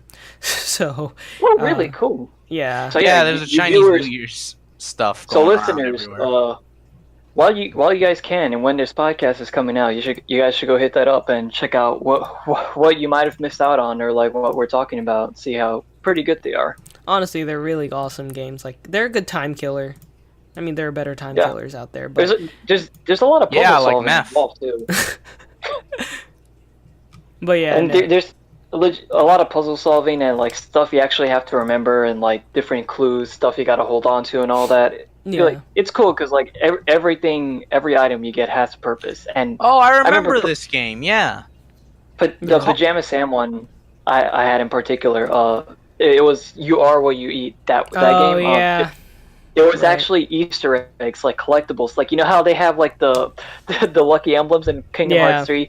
This is the equivalent of that in Pajama Sam. The thing is, though, is that there are some levels, in the beginning, that you can only visit once, and then you're locked off from it for the rest of the game. Yeah. So you have to make sure you have to find all the Easter eggs, and you get, a secret ending in the credits. Where, Jesus. Oh, yeah. It's so deep. He gets it really does. Action figure. I remember the one with the car, the fish, and Pajama Sam. Yeah. So, what was funny also, what I really enjoyed is that the characters actually, we were talking about crossovers earlier, but the characters cross over as Easter eggs in, because it is a very basic point and click game, right? Whoa! And so Pajama Sam got ported to Steam. Yeah, it's on Steam. They're all on Steam. So Now, literally, all the games are on Steam. So now you can just... There's a huge pack. It's called the Humongous Entertainment Complete Pack, and it has 35 games in it. It's $100. Jesus. It might actually be cheaper on Steam right now because it's on sale. Oh wow. The studio died. Yeah, no, they stopped making games, which is unfortunate. But their website is still running, and they still have sales on their games all the time. But Which you is know, pretty cool. Yeah, I remember. Okay, I played through the Putt Putt games, the one with the car. I played through the Freddy Fish games. That's the one with the fish. Yeah. And I played through Pajama Sam. The rest I don't know about. Yeah. So Spy Fox was also a really cool one. He was. Oh, actually, yeah. So it is 50% off for the humongous for this is Chinese New Year. What for the Chinese New Year? Yeah. What? Yeah, Are they Chinese? No, like.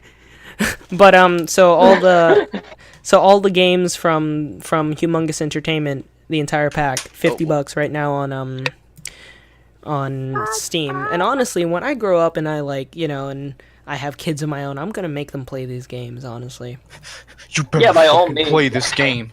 they like these By kids all from means, my childhood. Like they absolutely Actually- need to play these games. Yeah, but by all means, start them out with these games. They're actually pretty good starters. Yeah. Whoa! I just realized the full title of Pajama Sam 3 is "You Are What You Eat." From your head to your feet. to your Yep. to your And feet. so fun fact, in every single Straight of the up definition title. every single Pajama Sam game, you actually, and now bear with me on this. What you do, you eat feet. no, you go the entire game trying to find socks. What? Yeah. In that one? From your head to your In feet? all of the games, that is the exclusive collectible that Are you you need to sure? find. Because I remember there was one where you had to collect like cereal box tops or something. Oh, like right, that was the third one. You are what you eat. Yeah. That one was cereal box Yeah, tops. But that's I what I was think, talking about with the lucky emblems. yeah, no need to hide when it's dark outside. Was the feet, Yeah, thanks, Donald. and then thunder and This might lightning. be a good place I forget for something what. gritty. Gradients. Yeah, fucking Oh, Donald. right, and in okay, so actually, yeah, I was wrong on that one, but in the second Pajama Sam, you actually go and you try and find puzzle pieces. Socks. So you find puzzle which pieces one- in the second one. The first one is where you find socks because you end up in. It's where you find socks. Yeah, because you're So in your Pajama closet. Sam in the first game is just like going around girls' closets stealing socks. Well, it's my your God. closet. But I guess you're gonna miss but the it was fancy funny. raid. It's funny. Socks raid. It was funny because the entire time that like you're collecting socks, I think there's actually one time where he says, "These look like my mom's." Whoa, bruh. Yeah, but So we can just straight up buy these games, huh? yeah, and then there's another one, Pajama Sam Life is Rough When You Lose Your Stuff. Again, I think that one you actually had to find Damn. socks in that one. Or trading cards. Is it trading cards? No, it's trading cards. Why is Pajama Sam blue? Why is I his hair don't part know, of his but head? you also never see his parents. Well, you know what? Maybe he was Skeeter before he grew up from Doug, because he was also blue and his hair was part of his head. Man, this was honestly my life when I grew up. Like I played these games. Yeah, I played a 6 or ton 7 of these times. games when I was a kid. Yes, Huge And, blast like- from the past. Like you honestly Yeah. like it was fun because it was like your very like one of your very first video games with a story because it actually required you to go find something and come back to places and then you had to take that Yo, same you know way. what it is? Like there's no teleporting, you know? This game, and you explored all the worlds. Yeah, exactly. I just realized this game is like prototype Resident Evil. What? Yo, it really was like the first with the camera angles in the first game. With the camera my God. angles and like the having a backtrack, like, oh, you got a new item now. These other things and stuff like. It's like Oh my classic God. Resident Evil. That is literally it. Like even in Pajama Sam, there are some places you can't access until you get a certain key in the game. I can't Exactly. believe this. Look at that. Capcom must have been big fans of Humongous. Oh my god. Yo, I have to Capcom say, is like, the honestly, Pajama Sam. I am sad that they didn't make any more games, because I'll be honest, if they came out with a game now, I would still play it. Like, honestly. Humongous Smash Brothers when Like, these games are, like, honestly my life. Like, I love them. You know, like, I followed their lives, essentially. Seems like not many people have bought them on Steam, though. There's only Yeah. like 16 reviews for the Sockworks game one. Oh, what? Because that's a mini game. Oh, that's just the mini game? Yeah, so I don't think people bought them. Because most people, if they're, like, honestly, the mini games cost, like, what, $2? Like, honestly, just buy the full game. It costs, like, $3 more. Really? Okay, hold on. Yo. Pajama Sam 2, this is a full game. Yeah. Okay, there's 103 reviews for this one. Yeah. mini game of the year, yo. Yeah, like, because, so the games, the mini games cost, like, $3, but the actual game costs, like, $4 or $5, and you get access to all the mini games, plus the, plus the story. Like, you are not going wrong with that. I mean, okay, I guess I understand that, like, now, if you just buy the mini game, you can go back to it at any point. You can just click it and open it. That was, I think, maybe one of my biggest complaints about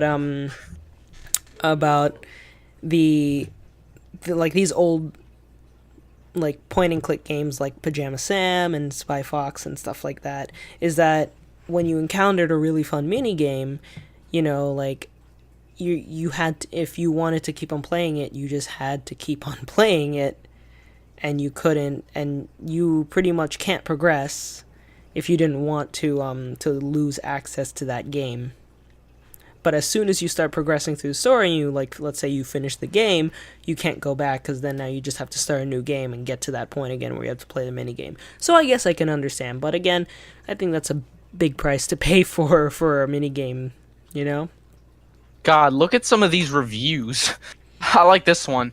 Let me see. Where was it? I saw it earlier. Okay, okay. This game was so complicated for me. I gave up and got on Dark Souls because it was easier. 10 out of 10 would think thunder and lightning aren't frightening.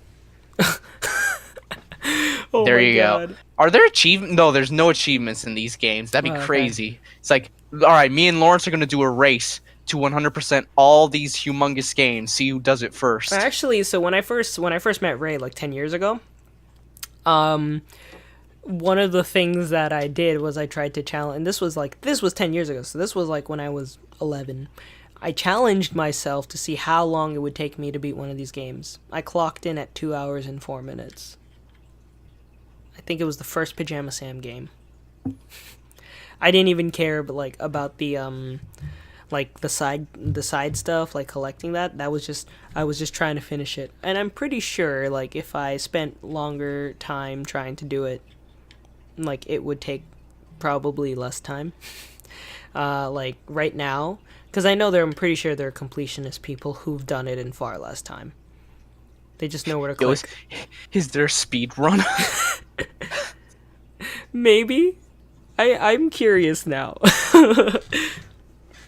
God, those are honestly it's my like that favorite. one speed run I showed you a little while ago about 2 worlds. Oh what my a god! Yes. Clicked on the right. Oh my god. What a god!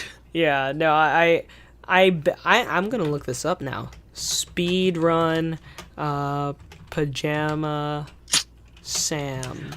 Of the 3, I think Pajama Sam was my favorite. Oh my I played God. the Freddy Fish. There is 2 minutes. 2 minutes. What? And one of them is 48 seconds. What? 48.3 seconds. I'm gonna look percent. this up now. Oh my Pajama god. Sam. There actually is speed runs of Pajama Sam. 1 minute and Former 36 world seconds. record, 57.46 seconds for Oh my Pajama Sam God. 1. What? How? There has to be glitches. I don't know. We'll look at that later, I guess. But I think God. Pajama Sam was my favorite of the 3 series that I played. Yeah. I played Freddy Fish, Putt Putt, Pajama Sam. I'd probably go Pajama Sam, then Putt Putt, then Freddy Fish. Yeah, if I had to if I agree, I think if I had to go, which ones I liked, I have to go Pajama Sam, Spy Fox, Putt Putt, then Freddy Fish. Look, I love Freddy Fish, and in fact, if you come to my room, you will see a Luther statue in my like a Luther figure just hanging on my my television stand. But look, I'm partial to my favorite character, Pajama Sam. Honestly, I just love the game. And then Spy Fox just comes second, just because I like the idea of like spies and stuff like that. It was just so cool. I think there was just more action packed. Putt Putt was more like, let's go have a birthday for our friends kind of thing. And Freddy Fish, I'd argue Pajama Sam is like the face of the company, basically. yeah. And I like, it's either that or Putt Putt. And Freddy Or Fish, Putt I Putt. would say, is like, I think it's actually the darker one out of all of them. What? What? I don't know. I just feel like Is it The darkest Dark Souls? one. Oh man, remember that part in Freddy Fish 3 where his father dies and then he questions his own mortality as he contemplates suicide? Yeah, super dark. I mean, I don't know. Like, there were a lot of moments in that where it was like actual, like, it was visibly dark, not, and like it was. There were moments where it's just like, You know, you could do that with Pajama Sam and Putt Putt. Lower the brightness on your monitor. There you go. right? Wow. I actually once played Putt Putt on negative. Was it scary? On negative? It looked terrifying. Nice. But yeah, I don't know. But you know, that's definitely something that I enjoyed as a kid. I never played these games, but the Ecco the Dolphin games. Actually, I think it just celebrated an anniversary, right? Ecco the Dolphin. Yeah, apparently they want to bring that series back. No. I'm not saying Are you no tell- to your news. I'm like, are you telling me I'm wrong? Because No. I'm not. I'm like, no, I don't want that to happen. We've been through this before, Lawrence. I don't I'm want usually Echo. not wrong. I don't want Ecco the Dolphin to come back. There's no point Oh in that. my god. What? The fucking okay, so like when we do these podcasts and we're talking shit, I like to look stuff up as we talk about it. And I had the Tack and the Power of Juju Tekken the power Wik- of Juju. Wikipedia article open, and then I went to like the voice actors. I was like, wait a minute, I recognize that voice actor, and I click it, and I'm like, apparently the English VA for Saber was in Tack and the Power of Juju. I'm like, what? God. That's wild. And then I keep looking, and I'm like, wait a minute. There's more. She's also in the anime that doesn't exist, the Tsukihime anime. Oh my She was in there God. too. What? Oh my God. What is this? Oh my gosh. It all comes back together. This is fucking wild. This anime doesn't exist so much, by the way, that there's no Wikipedia page for the anime. The only Wikipedia page for the anime is the episode list. That's how you know that no one cares about the anime. That's BS. Oh my god. Damn. God. When people want to see a Hannah Montana anime more than Tsukihime. Tsukihime deserves a good anime, but that's not gonna happen right Yeah. now. Jeez. This is BS. Good lord. Yeah, okay, so the VA, by the way, voice actress, is Carrie Walgreen, who's a really cool voice Oh, nice. voice actress, by the way. So yeah, she's in a lot Oh, of yeah. anime and animation stuff in general. Oh, cool. Wow. But it sucks that he was the same voice actor, though. The same. But yeah. I don't know how to feel about that, honestly. I'm just shocked beyond belief. Livid. But so back I guess to Echo the Magic Dolphin or whatever. The Magic Dolphin. don't You just care, added that ladies. subtitle. hey, no, you gotta respect Echo, man. You gotta get it right. All right. Echo I the honestly Dolphin. forgot we were talking about Ecco the Dolphin. I'm not your Which, by fault. the way, if you are, you know, this'll actually hopefully come out before the Steam sale is over. But currently there is a Sega Mega Drive and Genesis Classics sale for $10 from on Steam for the Chinese New Year sale, and it comes with I think every single Mega Drive and Genesis Classic game, which includes the 3 Ecco the Dolphin games, and games like Golden Axe, Gunstar Heroes. We are not sponsored by Steam. Sonic 3, Sonic 3D Blast, Sonic CD. Is that one of the game titles? Sonic We are the not Hedgehog. sponsored. Toe Jam and Earl, Virtua Fighter. Yeah, pretty much comes with a bunch of games. It comes with, how many of these? It comes with 38 titles or something like that. Pretty much a lot of games. Yeah. But anyways, Ecco the Dolphin is coming back. Maybe. Maybe. Why? Can someone talk to this, please? To this? Like, to the dolphin? I don't think he exists. Thank you. Can someone talk about this? We could talk to Seaman, who was also on. I'm sorry, like, what? The Sega consoles. You heard him said- right, you prick. Don't try and make it dirty. Seaman, which featured Leonard Nimoy. Rest in peace, Leonard Nimoy. Rest in peace. Oh my god. I can't. So wait, okay. But are they coming back for Ecco the Dolphin? Yeah, semen is coming back. You know, it's not in your genitals right now, but it's coming back in the future. They're making a comeback. Comeback tour. Yes, the creator of Ecco the Dolphin wants to make another game. Are you serious? Yeah, it was in that tweet I put in the other day on the chat of I think apparently for the Switch, from what I remember. Why? Yeah, I don't know. Ask him. What do you mean, why? Why do you keep asking us why? Like, we would know. Ray, why? Eric, Right. why? Lawrence, I don't know. So Why would you set me on fire, Ray? when I searched up Ecco the Dolphin, I got an article that says Ecco the Dolphin is the most terrifying game I've ever played. What? Yeah, it says it's not the most likely candidate I remember for there scariest being game ever, but Sega's 1992 game did mess some of its players up. What? Huh?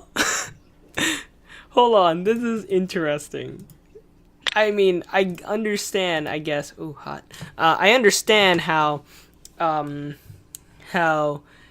the Dolphin. I mean, like, I guess I understand how Ecco the Dolphin. Wow, what the could be like terrifying. Wow, that is actually what the hell. That is terrifying. Yeah. Okay, I understand now. But yeah, I just don't. I still don't understand it. I don't know. It's weird for me. I don't know. What the fuck? Okay. This is not about the fucking dolphin. But I'll talk about this later. I don't even know if I should talk about this on the podcast. What? Nah, I'm not. Not. Oh, okay. Let's keep going with the let's keep going with the dolphin. Actually, wait, Eric. Eric, actually write it down and save it for like the future. Okay. As maybe we might actually like. It might be okay. Okay, I'll just type it. I'll just type it. Let's have some silence. Type. Type. I want to hear their reaction. Oh my god. Yes. Right. Okay. Yeah, there you go. I guess I We're understand. not talking about that. We're not talking. Look at this picture from Ecco the Dolphin. Whoa, that's from the game? Yes. That looks like it's from Alien. Yeah, or I something. know, right? Yeah, this Oh my is god. an actual boss in Ecco the game. Ecco the Dolphin was on the Nintendo eShop? I mean, Wait, yeah. it is? Did you say why not? No, I mean, yeah. Oh. Bitch. I was about to say, did you just What say are why you not? talking about? Like, honestly, Ray, this is my face for you right now. I'm just posting. For those of you that can't see, I'm posting the Ecco the Dolphin cover photo, which is just Ecco the Dolphin looking at you very menacingly. Anyways, everyone. Menacingly. Another, like, I guess I wanted to bring this up and I wanted to see what you guys thought. When I was younger, I used to watch this show. Rule the world. and it was this really I don't know. When I was younger, I used to rule the world. So there was a show that I really enjoyed, and actually I think it had even a continuity, but Duck Dodgers. Duck Dodgers. That was a good show. It was a good show. I just wanted to make sure I wasn't crazy. I like that show. I don't know. No, it was good. I liked obviously the character development, and obviously like Daffy and Porky just kind of like going at each other still, and like it's a Sarge. You okay there? Should we bring you to a hospital? And I don't know. I really enjoyed it. It was definitely really like a fun show. I liked Marvin the Martian, and I think it like at that time did kind of resonate like and make more, you know, a lot of Marvin the Martian like merchandise and stuff like that came out around that time. I thought you were about to say something else. Oh, like sex art? Yeah, no, sorry, not this time. Not this time. Well, I mean, like to be fair, thought I'm that pretty you sure it thought does exist. I thought that you thought he was gonna say Marvin from the show with Fred in it. Fred from the internet, Yes. from this platform that we are currently hosting on. Yes. Oh my god, that show like just tanked super quickly. I like how he was in 2 Nickelodeon shows. Oh right, he was on iCarly, and then he had his own show, right? Well, he was on iCarly, then there was like Marvin or whatever it was, and then there was Fred the Show. Oh my god, really? Yeah. Not Okay. the fact that he had his own show. I knew he had his own show. Really? Oh. Like Eric mentioned before, the Fred arc of Nickelodeon was a Fred dark time. arc. That was Fred a dark arc. time for Nickelodeon. I think That was even like the live action nowadays. Cartoon Network. I think that was Fuck like that show, by the way. What the hell is that idiot even doing nowadays? I think he's still I making don't videos, know. right? Well, not on the Fred channel. Like I said before, it's taken over by kids now that don't even Some do fucking anything kids took Fred-related. over his channel. Yeah. Fred. And now Lucas Cruikshank is just doing his own vlogs now, or whatever. Oh my god, this is He insane. fell out of relevancy. I can't like honestly. I'm gonna be honest. When I was younger, his voice is like When you were- annoyed the shit out of me. Yeah, I never liked Fred at all. God. In fact, in that fucking iCarly episode, the whole fucking plot of that one iCarly episode was that everyone was giving shit to Freddy for saying that he didn't think Fred was all that funny. And I'm like, no, he's right. I'm with Freddy on this one. Fred fucking sucks. He's not funny at all. You know what though, Eric?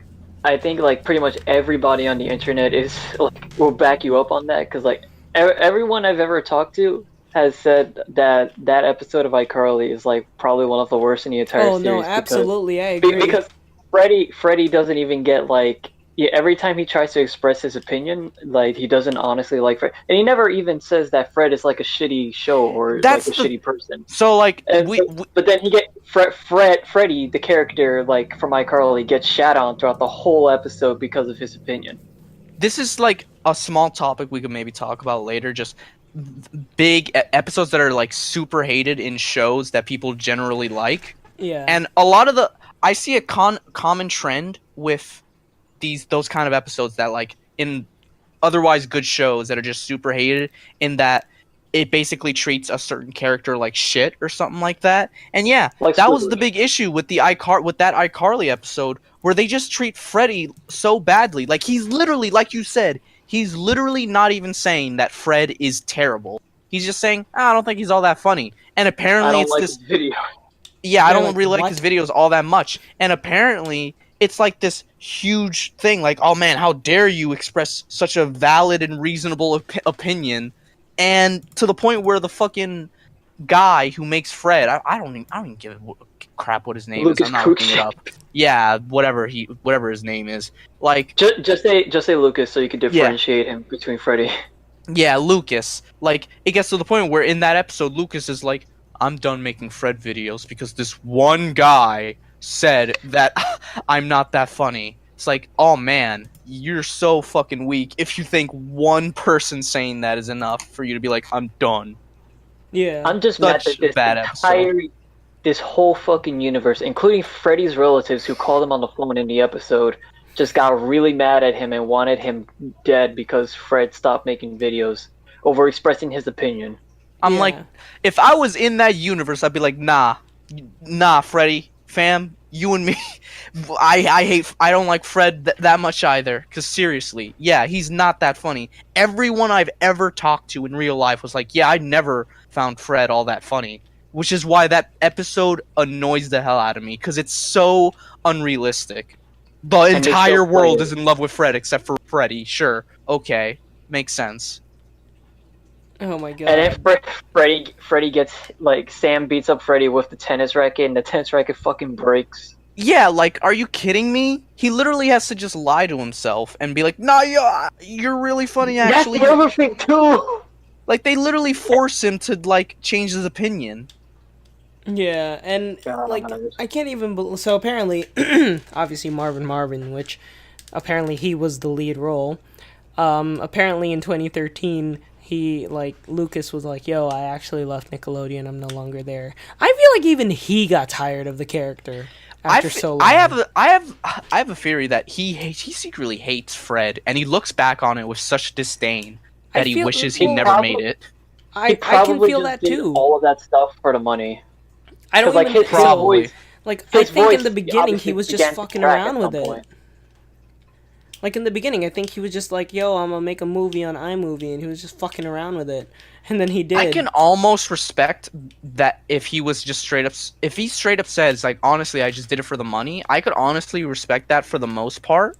It's like, yeah, we all need to get paid, right? And I'll be honest, if I was in his shoes, I probably would say yes too, because Nickelodeon would probably pay him a ton. But problem is that if he did we it- had to watch. It was forced on us. We had to watch. We suffered. Yeah. If he did it for shit like paying for like college and all that, then that's totally fine, yeah. Or like for at least for his future, like buying a house and all that, just like having money on the side. Yeah. I can't. Hey, it's Fred! Oh my god. It hurts my ears even just like. Oh. I can't. I really can't. Beauty. Apparently he was in a Hannah Montana episode. He was. Was Yeah. Lucas Cruikshank? Yeah. He had I don't remember if he was credited or not, but he actually voiced animals on an episode of that show. And the funny thing is, they contacted him, and he was like, "Yeah, I'll totally do it." But then he came out later, 10 years later, and said, when I accepted that role, I didn't tell them that I wasn't a voice actor. So when I got over there, I just started making shit up. Oh my god. That's basically what he said. Oh my god. And then he apparently was also in Big Time Rush. He had an episode. Was he? Yeah, he played himself, apparently. That doesn't surprise me. Hi, I'm Lucas. I PK don't- Lucas. I can't. Lucas! But this guy kind of like fell off the Barbara face three of the big internet, customers. though. He's still gaining subscribers still, so I guess like, But I thought he doesn't have that channel anymore. well, he has Lucas apparently. I'm not sure. His Oh, channel is literally just called Lucas. Yeah, and he's still making videos. Even to this day. Yeah, but on his channel, Lucas. God, he looks so much older. He has like facial hair now. It is kind of weird What the? seeing them. He's not that much older than us too. He's only older than us by like 3 years or something. Yeah. Yeah. But I mean, yeah, so he's like, but all of his like thumbnails look exactly like your generic, like popular YouTuber Thumbnails, yeah. thumbnails. Fuck that. Is like, I hate clickbaity, annoying thumbnails and titles like colors this. and stuff like that. And making those fucking annoying faces on the thumbnails, I hate that shit. Yeah. I like tried that out for a little bit, and honestly, it just did not work. I was just like, this looks really strange, honestly. Yeah. Secret gay storyline in High School Musical 2. What? Okay, well, I'll be on. I know the guy is gay, right? In real life, and I'm not saying there's anything wrong with that. I'm glad, and he came out on his channel, so, which I think is really interesting. But I mean, hey, like, there was. I can't believe this guy is still relevant. It's so weird. I'm kind of shocked that Lucas is actually still a thing. I feel like he of all people would have faded into obscurity. Yeah. Remember Ryan Higa, the guy who at first had the most subscribed YouTube channel? What? How do you say it? Niga Higa. I'm not gonna lie. What were you gonna say? I used to think it was pronounced that certain way. Yeah. Yeah, okay, I know exactly what you're talking about. I used to think it was that way too. Okay, glad to know we aren't all crazy. But absolutely, I thought it was, but I think now it's like Niga Higa. Yeah, I think it's Niga Higa, yeah. Because he's Japanese and everything. So it makes sense that it's pronounced that way. I thought you were about to say, I hope he's Japanese. Like, well, I mean, you don't have to hope he is. He's from, like, Okinawa, I think, or something like that. Please. Yeah. Oh, man.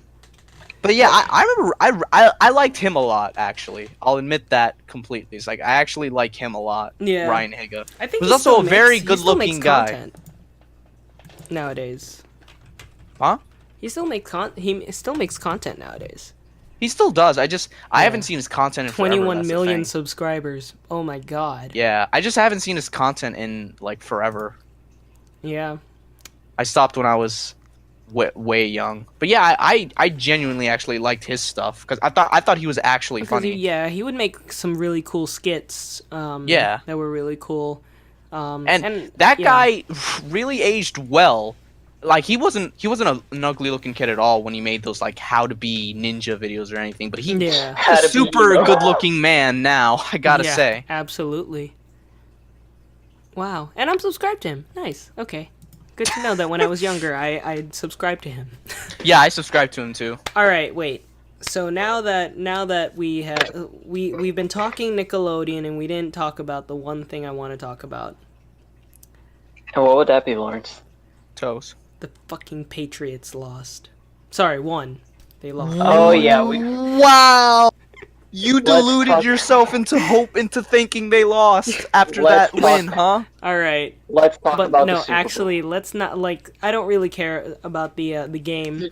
Just to clarify, for those who didn't catch on before when that previous episode came out, we recorded that the day before the Super Bowl, just so you guys know, because when it uploaded, it came out afterwards. So yeah. But this is our official post thoughts of that entire event, and the Super by Bowl, God, what a fucking shit show! So the first 2 quarters of the game, I'm not a sports enthusiast. You know, I'm not a sports enthusiast. The only games I can really sit through and enjoy: baseball.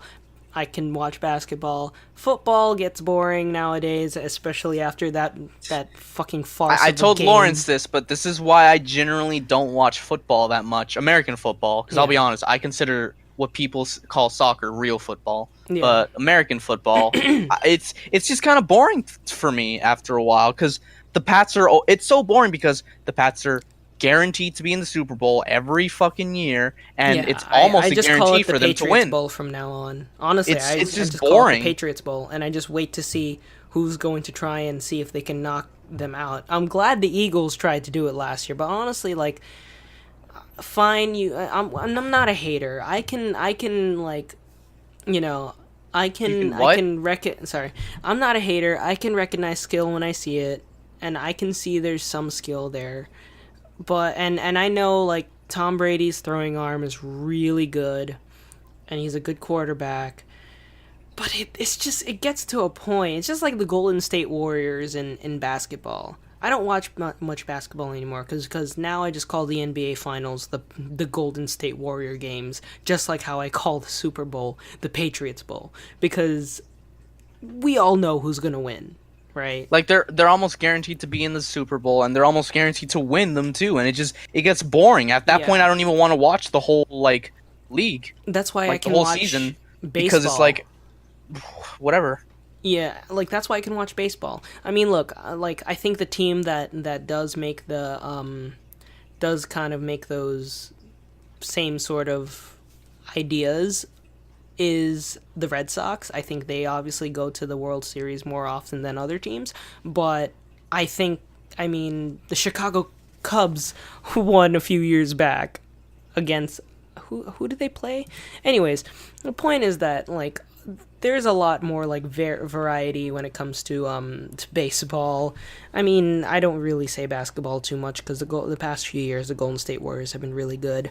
With hockey, I think there's a lot of variability. I mean, the Islanders are doing really well this year so far. But I digress. That's too much sports. Too much sports for you guys. But I will say that there were a lot of moments when I tried to figure out, okay, because I thought both teams that okay, here's my thing. The Patriots were playing really good offense. You know, they were obviously trying really hard to get the ball down to the end zone for a touchdown. For those that is how football works. That's yes, how football works.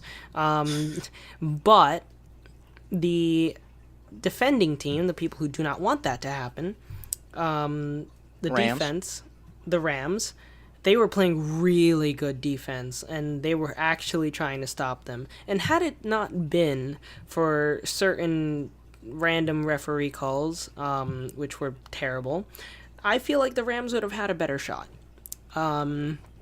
There are a lot of Hail Marys, which are shots that like are almost impossible to make, but you're going to take them anyways, and they're a waste of a play. But, you know, whatever. We're not here to talk about it, but let me tell you, it literally got into fourth quarter, and we still didn't know who was winning. It was... Football is so fucking slow, dude. It was like 3-3, and it was already the fourth quarter, and everyone's just sitting there like... Isn't this the lowest scored Super Bowl in the history of, like, all the games? I think so. Like, it was also the lowest rated Super Bowl. That too, yeah. I mean, I can't be surprised either, considering, I mean, it's the Patriots versus another team again. I mean, like... Yeah, actually, yeah, Patriots versus Rams becomes lowest scoring Super Bowl in history. There's like a 1 in 3 chance that they're gonna lose. So, yeah, the second one was Super Bowl VII, which was, if you can imagine, a really long time ago, 1972. And it was the second lowest. That game was 14-7, I think it looks like. And then now we have our game, which was 10-3. So, yeah, wasn't great at all. And we were in the fourth quarter, and nothing happened. And then suddenly, in like the last 3 minutes, the Patriots got a touchdown because they took the ball, and that's it. End of story. But no, that's not what you came here to listen about. You came here to listen to three guys rant about what happened during the fucking halftime show. Now, let me tell you. Oh, God. At home, let me tell you. All waited for this. Let me tell you. Let's get started. Maroon 5 was great. I love Maroon 5. Travis Scott is agree. shit. I hate the guy. I agree. Big Boy from Outkast was great. And him and Adam Levine put on a really good show together. But Travis Scott, unneeded. And now, the moment you've all been waiting for.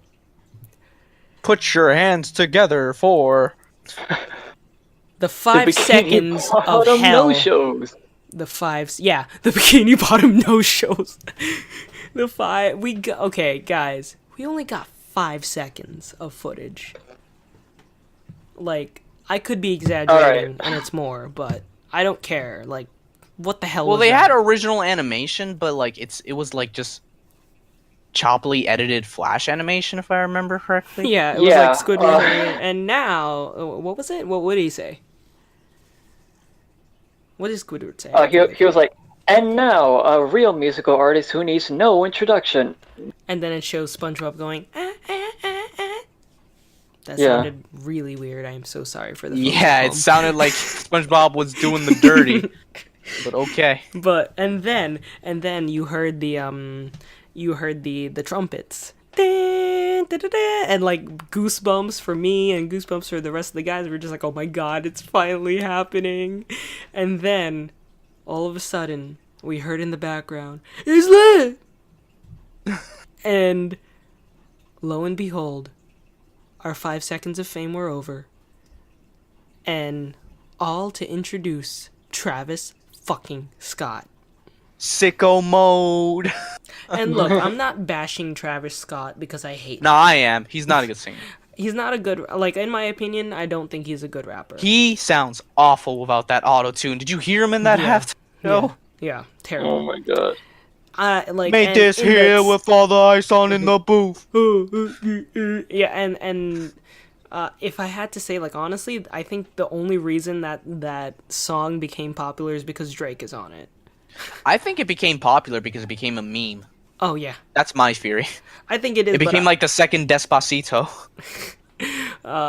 Yeah, and, like, honestly, and I'm not saying, you know, I've lost a lot of respect and a lot of, like, favoritism for Drake nowadays. And, like, that song, like, before I found out a lot of other creepy shit. Like, that song, I could stomach it. But mostly only the portions where Drake was in it. And then, now that I listen to it, I honestly get sick listening to it. And I'm just like, God, the only reason that this song, I don't even want to call it a song. It's, like, not even a song. It's, like, they're trying to make a modern-day Bohemian Rhapsody, but, like, without the Rhapsody and calling it a Rhapsody spelled differently. And it's just terrible. Like, why are we constantly changing beats?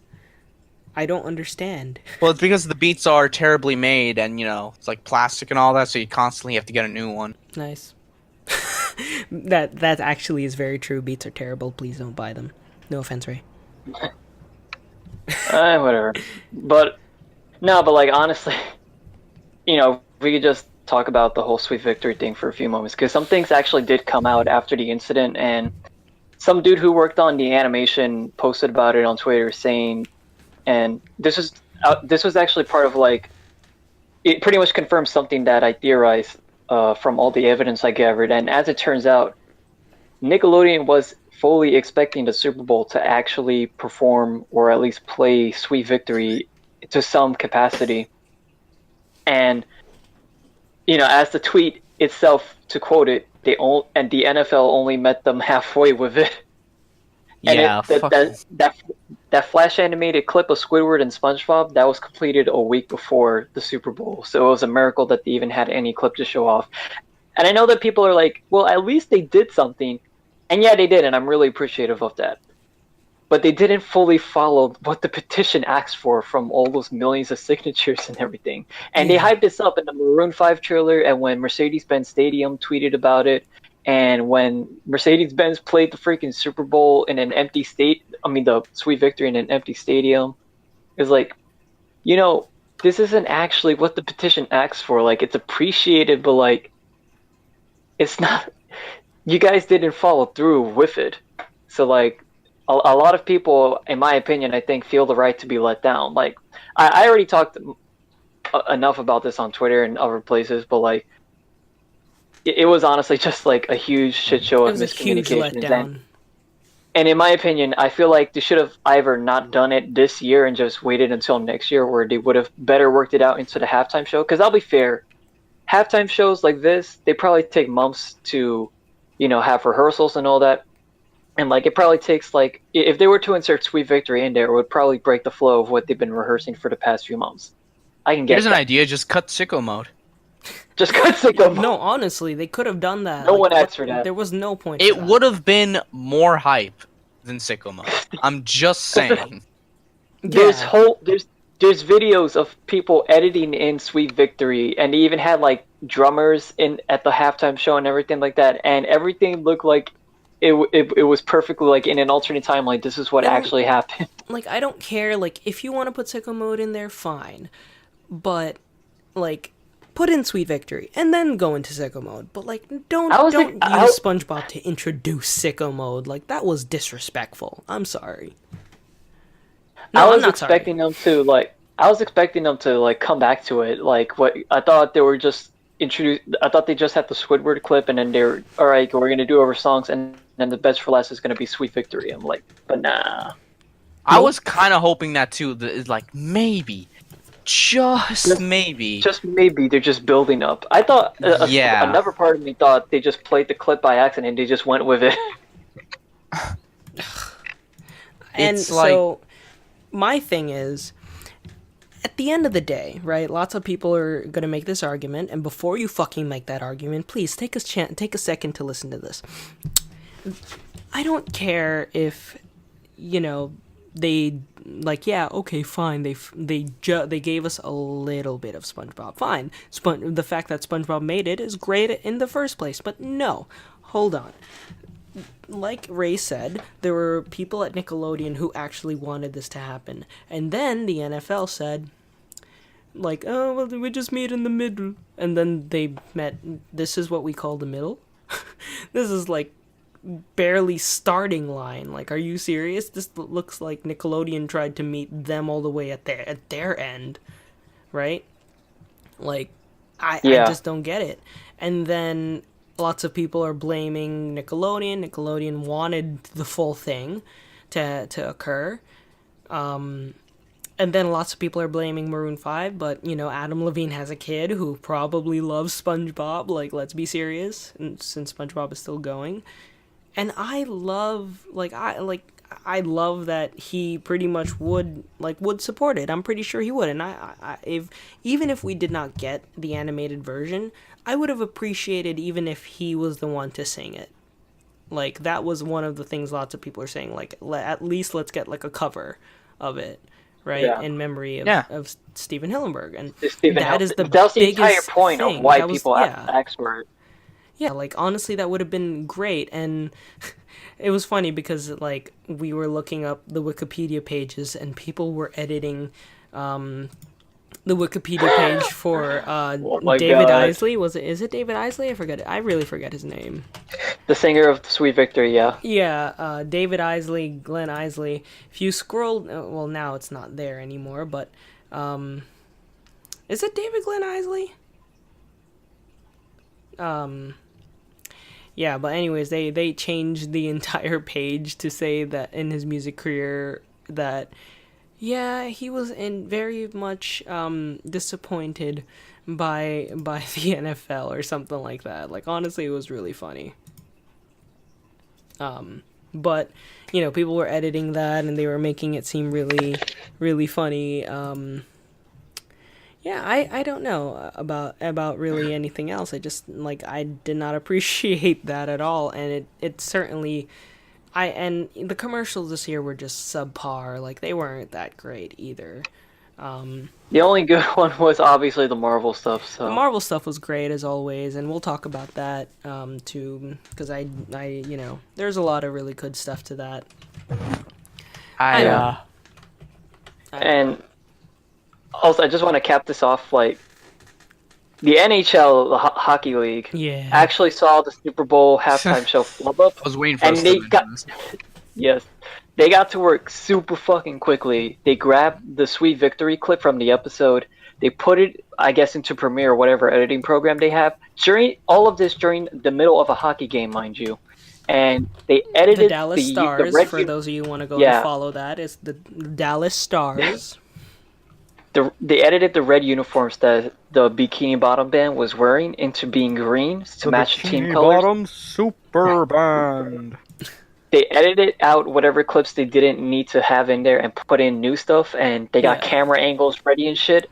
They rendered that shit, and then they had it ready for the end of the game so that they could play it in the stadium. Yeah, and all that in the same night before the game ended. I was like, wow, these guys. They managed to actually do what the petition was asking for. But the NFL, and mind you, it couldn't have been a fucking rights issue, because do you know how much money the NFL makes and how this cartoon in 2003 managed to have the rights to? First of all, this song, Sweet Victory, at first it was stock music, part of Nickelodeon's library. It only became popular because of the episode. It couldn't have been a licensing issue. And I refuse to believe that. It can't be, because the fucking Dallas Stars got it. Yeah. And Nickelodeon was expecting them to play it too. So. And NFL, you suck. And then I'm Suck. looking at the Fuck the I'm now looking at NFL. Steven Hillenberg's like Wikipedia page, and it says, during the halftime show for Super Bowl 53, the performing band Maroon 5 arranged to use a clip from the SpongeBob episode Band Geeks, which uses the song Sweet Victory as part of a spoof of a football halftime show. During their show as a means to pay tribute to Hillenberg's passing. A full clip of the Sweet Victory song, including a dedication to Hillenberg, was played inside Mercedes-Benz Stadium, but not during the game. While the stadium was empty. But yeah, And also, if you watch that video, it looks so weird. Like, I don't know how they were panning the camera around, but it kind of looks like it was an After Effects video of like pictures of the stadium. It was terrible. I'm sorry if it's actually like a real recorded video, but it looks so edited. I'm so sorry. Yeah. I don't know. Look, fuck the NFL. The NHL deserves Fuck my the love. NFL.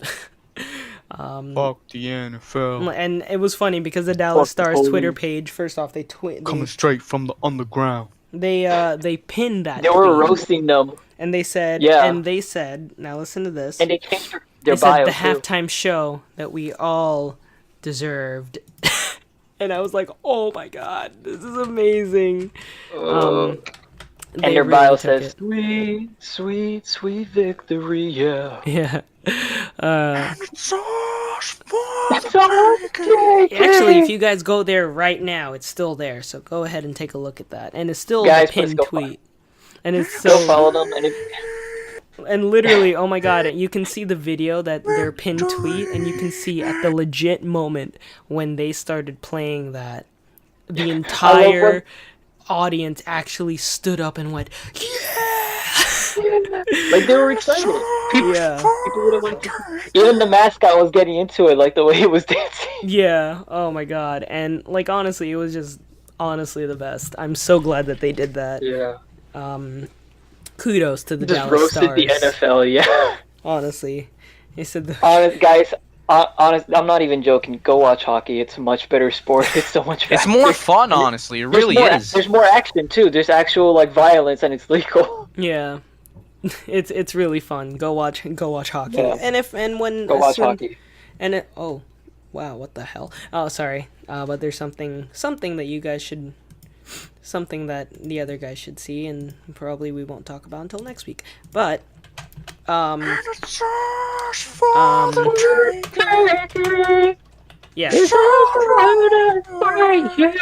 But I am, I'm really excited that they did that. All right, Eric. They deserve a good my song. time. Yeah, no, it is. I know. They, Hey, at least we're singing it, not like NFL. back in the day, let me tell you, I wanted to buy that song from Napster because that was how you got your music back in the days, either iTunes or Napster, and I didn't have an iPod, so I bought Napster and would like burn CDs with Or if you were edgy, LimeWire. Yeah, I never had LimeWire because one time I had LimeWire, I downloaded a song that ended up being a virus and rip. Wow. Literally, the one time I decided to download something off LimeWire, it was a virus. I can't even blame you. That's my experience with torrenting. Yeah. So I was just like, oh well, rip. Yeah, and so you could say that virus was off. All right, I'll stop. But yeah, I think something that I guess I found interesting was back in the day, like I really wanted that song, and Napster didn't have it because I think they didn't have access to that song, like at all. And so I was like, okay, well, rip. And so I had to go on Rhapsody, which was the other music downloading site, and they had it. So I asked my dad, can we go buy a Rhapsody gift card right now so that I can go buy a Sweet Victory? And we did. And I did. I ended up buying the song as a kid, but it honestly took me like 6 weeks to try and find it. That's how much I really wanted it. So, kudos to that song. It's a really nice song, but fuck the NFL. Whoa. All right, this is a new one from that a thing you just said repeated twice. It was like it's a like you were like like you were DJing or something. Well, he is a DJ. Yeah, I am. But yeah, What? that is our review of the Super Bowl and the fucking halftime show, or the lack thereof. Oh man, thanks for letting me know about that Twitter account. I'll go check it out right now. Legs and feet. But now that Why is that in the title I don't of it? know. But there is something else that I want to rant about. And Ray? Man, Tom Brady is gonna get 7 rings in hand. Rip. I don't like Tom Brady at all. Anyways, Me neither. How many rings or whatever does he have at this? 6. 6? Jesus. He's almost has 7. Yeah. No, yeah, this is his 6th, so... He has 6. He has the Infinity Stones now. God. So when Tom Brady... Shit. So when the Tom Patriots Brady go to the Super Bowl next year, they All will Tom Brady has to do is snap. they will become the team with the most Super Bowl wins. Right now, they are tied with the Steelers for number 1 in terms of team that's won the most Super Bowls. Now, So they need to fight the Steelers next season. Wait, I just realized, Lawrence, they're recommending you to follow that yeah, I know. account. I know. That's why I don't understand why. I don't know. But You don't know what? that's why I don't understand. You don't understand, because I feel like I understand everything. So, I feel like I to understand talk pretty about well. something that I really want to rant about, and Ray, I'm going to ask you to please not say anything to anything that I'm about to say. So a couple weeks ago... It's an alternate No. universe. No. Not Don't. that one? Okay. Wait, what was the alternate universe thing? No. Actually last week, I decided to sit down and watch the Pokemon I Choose You movie. Don't say anything, Ray. I understand it's in an alternate universe. But I swear to God, that movie made me want to stab my eyes out. For many reasons. I feel like that's exaggerative a bit. No, I was definitely cringing at a lot of it. To the point that you wanted to blind yourself. Yes. But, Forever. But if you did that, you wouldn't be able to look at all those legs and you're pics right, in you're this right. Twitter account. What kind of ad is that? All right, never mind. But, this movie honestly angered me as a Pokemon fan. And look, a lot of people can see it as they want, but look, here are my problems with it. Number 1, this movie takes place in Gen 1. Obviously takes place... In like, Jinwan? Shout out to our boy Jinwon. In Jinwan? Wait. Whoa. Maybe now we know what happened at 4 a.m. Oh my god. Anyways, so this movie takes place in Generation 1, which, as you know, is the first 151 Pokemon. But the odd part is that there are Alola Pokemon here, like Marshadow. No. And Sinnoh Pokemon, and I think some Hoenn Pokemon are there too. No. And again, the first, I think, 20-30 minutes of the movie also pretty much, if this were considered in the same universe, pretty much decanonizes the 19 seasons of Pokemon. And the reason being that suddenly Brock and Misty are no longer a thing, and a lot of this, pretty much a lot of the story kind of just bounces, from there, and suddenly they at one point, they actually treat Ash like it was apparently part of the movie that he's now suddenly a sore fucking loser, and he even says, I would have been better without you, Pikachu. And I was just like, oh, come on, what the hell? He's right. He would have been better without him. He's like, I would have been better if I chose a Squirtle. I was like, whoa, bro, seriously? Like, even if you're joking or even if you're being possessed, that's a little too far, bro. Like, you were just calling him your best friend in I the whole wish I world. never met you, Pikachu. And, like, Wait, hold up. Even if he was possessed, so if he was possessed by another person and he said that, you would still give Ash, but not the person possessing him no, shit? I wouldn't. I'm talking about within the actual, like, whoever made that an idea. Honestly, I can't. Like, I just can't with that idea. Like, why would you, even if you're, like, even if he's being possessed, even if you're kidding, that's, like, not something to joke about. Like, they're best friends.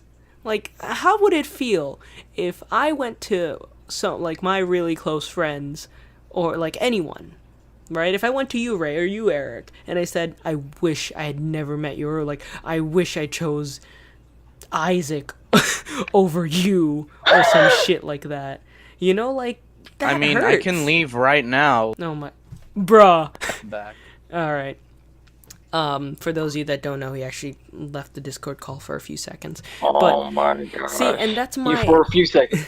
yeah. But see, that's my issue. That's a The fact that I left for a few seconds? Jeez, I didn't know you needed me that much.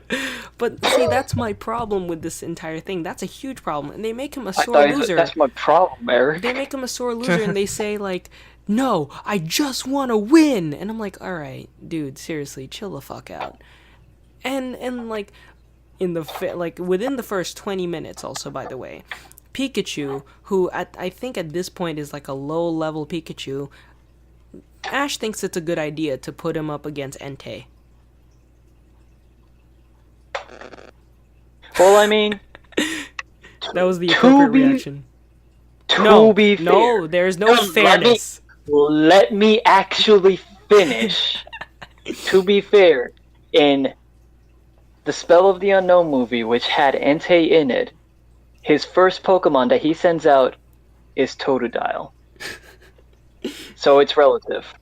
Right, but at least Right, Totodile bitch. faces somewhat of an advantage there. He's a water type. Yeah, but it's like using a water gun in a forest fire. All right, fine. You're fair Like sending there, but Donald Duck to fight the devil. it's not about. I'm not talking about power strength. Like I'm talking only slightly about power strength, but also like, are you serious? He's a legendary Pokemon. Are you serious?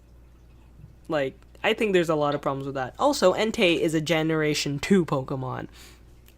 I used to accidentally call it Hentei, and well, you know the problems that come with that. Yeah. So I Yep. thankfully learned. And in this movie, there was Suicune was there, Raikou was there too. Like, there are a lot of like continuity issues with this movie. I mean, to be fair, the Johto region's right next door, and also Ho was in the first episode of the show. Yeah, I know Ho-Oh is in the first era. Fine, that is okay. Like, I can understand why they put Ho-Oh in there. And it's funny because at the end of the movie, I'm not spoiling. I don't go. It's on Netflix. Go watch it. Ash fights Ho-Oh with Pikachu. Obviously, Pikachu loses. This is honestly, I think, the one part that I actually laughed at. But he takes Pikachu to the Pokemon Center, and at this point in time, this Nurse Joy had to, at the beginning of the movie, dealt with another character that ended up, who had I forget which Pokemon, but that Pokemon ended up fighting off against against the Entei from the forest, and was hurt really badly, and takes him to that Nurse Joy, and is like, no, there was a legendary Pokemon, it hurt my Pokemon, and I battled it, and Nurse Joy's like, okay, we're gonna help your Pokemon out. And then Ash and some other person who ends up becoming the partner in this one says, what's the name of the Pokemon, by the way? Oh, it was Entei. Oh, Entei! And then they go out into the forest to try and, like, capture it and fight it and battle it and whatever. And it was just, it was funny because then after that, like, at the end of the movie when Ash goes back to that same Pokemon Center with his Pikachu slightly damaged, and he says, yeah, like, oh, what were you doing? Which Pokemon were you fighting? Oh, it was a Ho-Oh. That's nice. her reaction is, "That's nice." It's like, "Oh, my Pikachu almost got killed. That's nice." Like literally curb stomped. My Pikachu was almost curb stomped. That's nice. I legitimately laughed, honestly. I almost, like, that was just so funny. But anyways, yeah, so pretty much, like I said, it decanonized the fact that he never meets Ash, Brock, and Misty. In fact, he meets one character who has a Piplup as a companion, and before any of you try to make any Dawn references, no, it was not Dawn. It was another girl, her name was Verity, and a guy who wants to become a Pokemon professor, and I forget his name, but he had a Lucario. Well, his name better be a tree pun, otherwise he's out of the job. I really don't know. Like, honestly, there were a lot of problems with that movie as, like, an original, like, Pokemon fan. Like, there were just... there was a lot of problems with that movie. But I can, you know, I can appreciate it as, like, if they were really trying to reboot it or whatever. Obviously, I know it takes place in a different universe, but like I said, I can honestly, like, I can understand this. Oh, his name was Sorel. I don't know, that sounds more like a hand sanitizer. No, but actually it's a perennial herb, so it is a leaf, but it's not a tree. Close enough. I guess so. And then there's this, like, Gary isn't in this one, by the way, just letting you know. And also, they rushed the Butterfree story. I know it's a movie, but... And I know they're not going to make an entire movie about the Butterfree story. But, like, that story is so, like... I don't know. That story is just so, like, meaningful, I think, for a lot of Pokemon fans, because Ash learns, like, he actually gives up his Butterfree so that he can go fall in love. And, like, I just don't get it. And, like, they pretty much... see, when two people love each other very much, they... Okay. They rush it into 5 minutes. 5 minutes of movie footage. His Butterfree was a Caterpie, which was caught all the way at the beginning of the movie. Evolves into a Metapod because they decide he wants to get him and his friends out from almost being raped by primates. And then after that, it turns into a Metapod, and then the Metapod evolves into a Butterfree. And then, literally 2 minutes later, they're walking, and all of a sudden, they see the migration of the Butterfree. He sees the pink one. They save the pink one from, like, being attacked or whatever. And then they fall in love, and he's like, "Okay, you can go, bye." Wow. I don't... Oh, and also, the Incineroar faced off again. There was an Incineroar that faced off against a Charmeleon. Another problem. And then, eventually, that Charmeleon evolves into Ash's Charizard, and eventually defeats Incineroar. And instead of Gary being the abusive rival, we have a new character. His name is Cross, and he is very abusive. In fact, he pretty much wishes that the that the Charmander that he originally picked, who he calls a weakling, and says that it doesn't deserve, essentially, to live. He essentially wishes death upon this Charmander. Again, very... Is he worse than Charmander's trainer in the show, or...? Do we ever see the Charmander from the show? The trainer? We do, yeah. Like, his whole debut episode was, like, dedicated to, like, how much of an asshole he was to the Charmander. Oh. Because he left it out. He left it out in the rain to die. Right. Okay, yeah. Yeah, what the same an thing asshole. Happened here. That he left it out in the rain to die. But instead of them taking Charmander to a Pokemon Center, they take him to a cave, and they essentially try and make him feel better with, like, a bunch of, like, different, like, herbal remedies and shit like that that Sorel makes. And then after that, they encounter an Entei in the same cave. There are a lot of problems with this movie. I'm just saying. Like I don't know. It's like it's such a classic story that is just I feel so I don't know. I just feel such regret like when I watch that movie. Not regret watching it. Like I'm glad I did because now I understand how meaningful the original story was, but like it just shows to me just like I think if there's something I can appreciate is that the pretty much the visuals were just amazing. I mean, like there was a like even in fact one of the posters for the film was made by Yoshitoshi Shinomiya, who did a bunch of background art for the Fate Stay Night Unlimited Blade Works, and also for Karano Kyokai.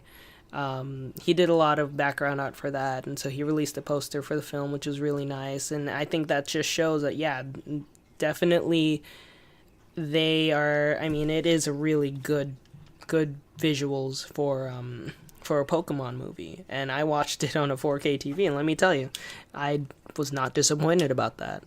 I was mostly disappointed about just the story, and I was disappointed at the fact that Pikachu talks at the end too. And I'm disappointed at the fact that Ash dies at the end and then magically comes back to life. And becomes a rainbow hero, by the way. And he never sees Verity or Sorrel ever again. Yep. That's the end. Thanks for spoiling the whole movie. Yeah, I guess I'm not seeing it anymore. Thanks. I mean, look, you guys can form your own opinions on it. Man. Lawrence, you form my opinions for me now. I don't know. Like I said, but let me, because I'll be fair to you in saying that when the trailers for these movies were first coming out, I was one of the people that initially thought, that this was probably going to be an abridged adaptation of the first season of the show, because it's the 20th anniversary of the anime, and it's that time now. Like let's do a recap of what Ash's original journey was like, because it's the season that everyone remembers. People know Brock and Misty, and it's what they grew up with. People fall out of the show, even though, and I will always stand up for the show as it is right now. The show has gotten better. Yeah. And Ash, despite what, contrary to what the internet would want to have you believe, Ash actually has had character development and it's matured over the seasons. Oh, yeah, absolutely. It's especially highlighted in X and Y, and while the art style might not turn you on at first, Sun and Moon is legitimately a good show. Sun and Moon is really the good. Character development continues into that show as well. Yeah. And they're really good. Battles are dynamic. The stories are good. The action continues. The anime's been getting better. I just hate that everybody just has, preconceived notions of what they remember from the past. Is like, oh, Ash is a shitty trainer. What's the point of following his anime? Watch the anime. Like, I'm sorry, like, this is a bit of a side rant, but like, I honestly hate, and it's not even just Pokemon, but just any anime in general. I hate that people have like a stigma of like thinking, oh, this is what a show is like, without actually watching it, and then they claim like, oh, well, I could watch it, but I don't have the time for it, even though these exact same people have the time to watch all these other fucking anime that's on the air right now. So like, just watch the show. Just watch it. Like, it took me a while to convince a couple people that I knew to start watching X and Y, just to see and to prove my point that like the show has gotten better and that there's actual relationships and development going on for these characters. Yeah. It took them a while, but they finally saw it, and they were like, "Holy fucking shit! What was that? That was great!" And I'm just like, "What the fuck did I just that I haven't been telling you?" Yeah, no, like, I like the X and Y and Sun and Moon. I'll stick up for you in saying that. Yeah, it is different. It's weird, and it's different from what we're used to with the old anime, and it is weird to see all these non-Kanto Pokemon in the Kanto region. Yeah. I'll give you that. It. Obviously, does that even happen though? My counter for that is it's an adaptation. It's doing its own thing, and thankfully it's not part of the main series. Yeah, But thankfully. what were you saying, though? In the in universe, is like, are these like, is it possible essentially for like a Lola Pokemon to exist in Kanto? Because I thought, obviously as we were growing up and playing the Pokemon games, like the only way that these Pokemon would appear in these regions was if like trainers went to that region and brought them from their lands, right? If And we're the whole point of like the reason why I'm upset is because it's like, as we were growing up, we were always told that like, yeah, these are completely new Pokemon that are native to this region, and there are no right, like there's no interaction essentially. and I totally get you with that. I think if we're talking just the games itself, which just to clarify for everyone, just remember that the games and the anime are two completely different continuities. So like either side can do whatever they want with their universe. But just if we're going comparing the games to the anime, I know for a fact Fire Red and Leaf Green, there is a way to get Johto Pokemon to appear Oh in yeah, the game after you do some of the Sevi Island stuff, which is exclusive to those games. right, Because obviously, at that point, you're in Generation 3. There's got to be a way to introduce the newer Pokemon without breaking the tradition of the original story. right. But in terms of Yeah. like during the main story itself, as far as I recall, I don't believe there is any Johto Pokemon early on. Right. And I mean, yeah, and I totally besides Ho-Oh, obviously. Unless you do like a link battle, obviously, but that doesn't count in terms of Right. like the story, like the NPCs. Yeah. I think another thing I can also appreciate about this is definitely that like seeing Ash in his old uniform from Gen 1 was just, With an updated look, yeah. yeah, with a little bit of an updated look, was actually really cool. Like it made me really like it made me feel nostalgic, and that's why as we continued to watch it, that nostalgia slowly faded away. I don't know. Like, look, I am going to be salty that this movie, first off, does not have Brock and Misty, and then kind of dumps these new two companions at the end of it, and then just says Ash is gonna go on his journey all alone.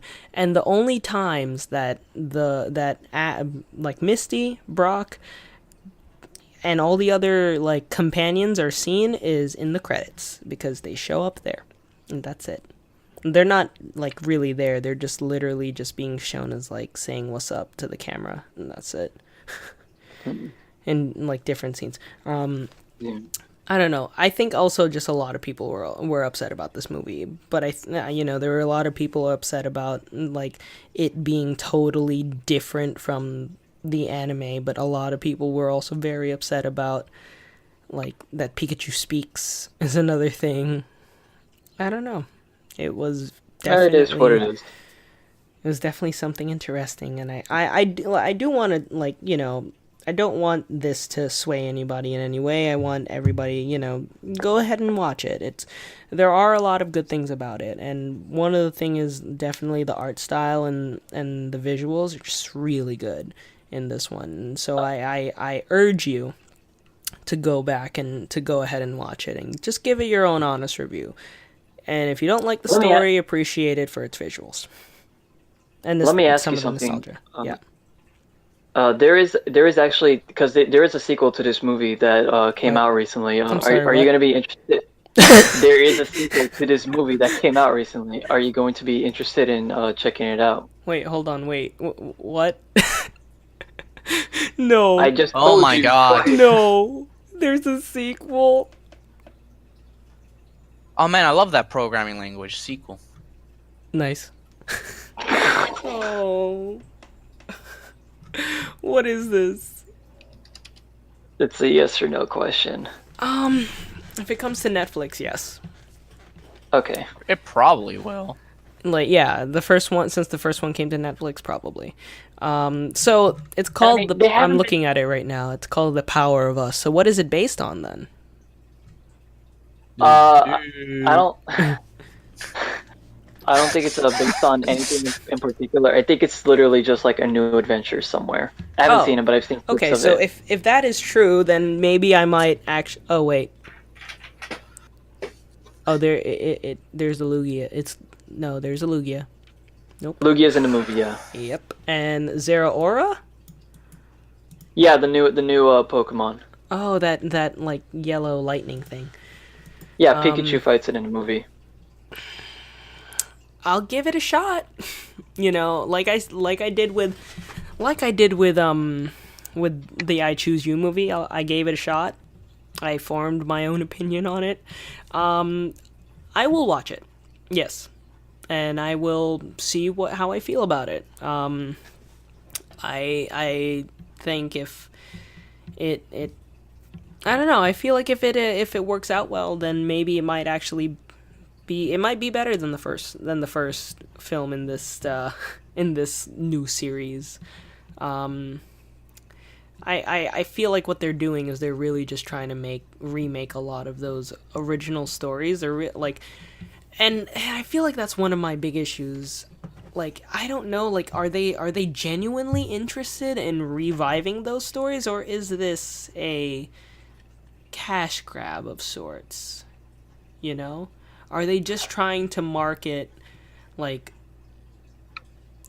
Pikachu and these legendary Pokemons and stuff and I guess Ash, old Ash? In fairness, it could be something they've been probably wanting to do for a while because, obviously if nobody's noticed, they haven't been doing any Sun and Moon movies tied to the current series that's going on. I was just about to ask why they don't do that.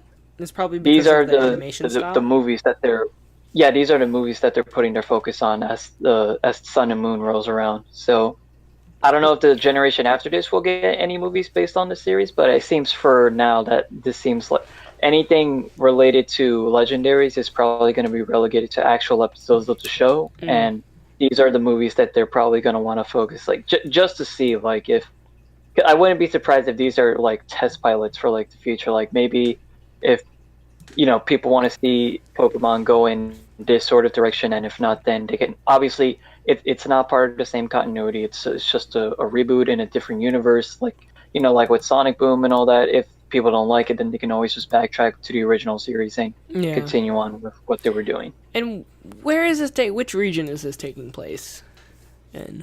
The new movie, I'm not sure. Okay, it says Fula City. Oh, region unknown. Oh, okay. If they can actually, this is something that I will say. Because they don't say, we are in the mystical Sinnoh region, then I feel like saying that this is a story, I mean, if this is kind of unknown in the timeline, I mean, I guess he is wearing his old clothes, it looks like. I guess I can't really be too upset about it, at least when I watch it. Like, I don't think I'll be too upset. I feel like I'll enjoy it and I'll watch it. I think maybe I'll probably make some jokes later on about how Ash doesn't know who Lugia is despite having ridden on his back in the second movie. Whatever.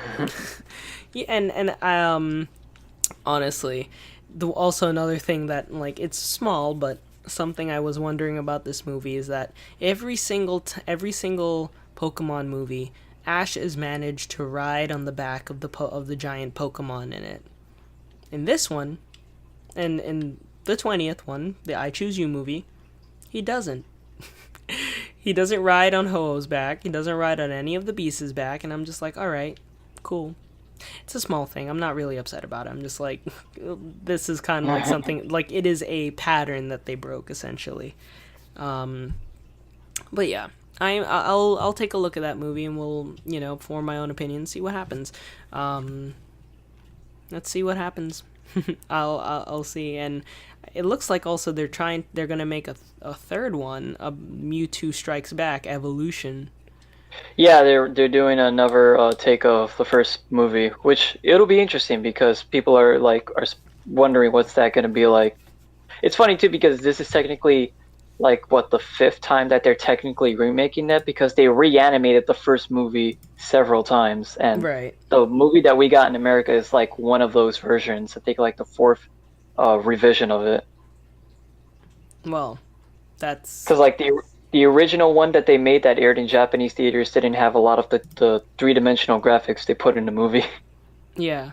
Oh wow! I'm looking at the like how Ash looks. My God, he looks good in this one. In the second movie? Yeah, and I think he has a new Yeah, he does. outfit too. Yeah, But he has like the they got the jacket. team that worked on Attack on Titan for this one. Really? I didn't know that. Yeah, which says Wit Studio, best known for producing the hit anime Attack on Titan, is on board for the 21st. They have a name. It's called Production IG. No, Wit Studio. Attack on Titan is made by Production IG. Wait, really? Yeah. Oh, okay, so but it says here. I mean, at least How it are says, you so wrong on a lot of these things? I'm reading an article and it says Wit Studio. What? Yeah, it's a Japanese animation studio. You sure? Yeah, Wit Studio. Which Maybe they helped with the show. maybe they. I don't know if they're like part of Production IG. I don't know. They did. Yeah, I know for a fact Attack on Titan is made by Production IG. Yeah, no. In fairness to Lawrence, it's possible that the studio that he's reading from the article could be one of those.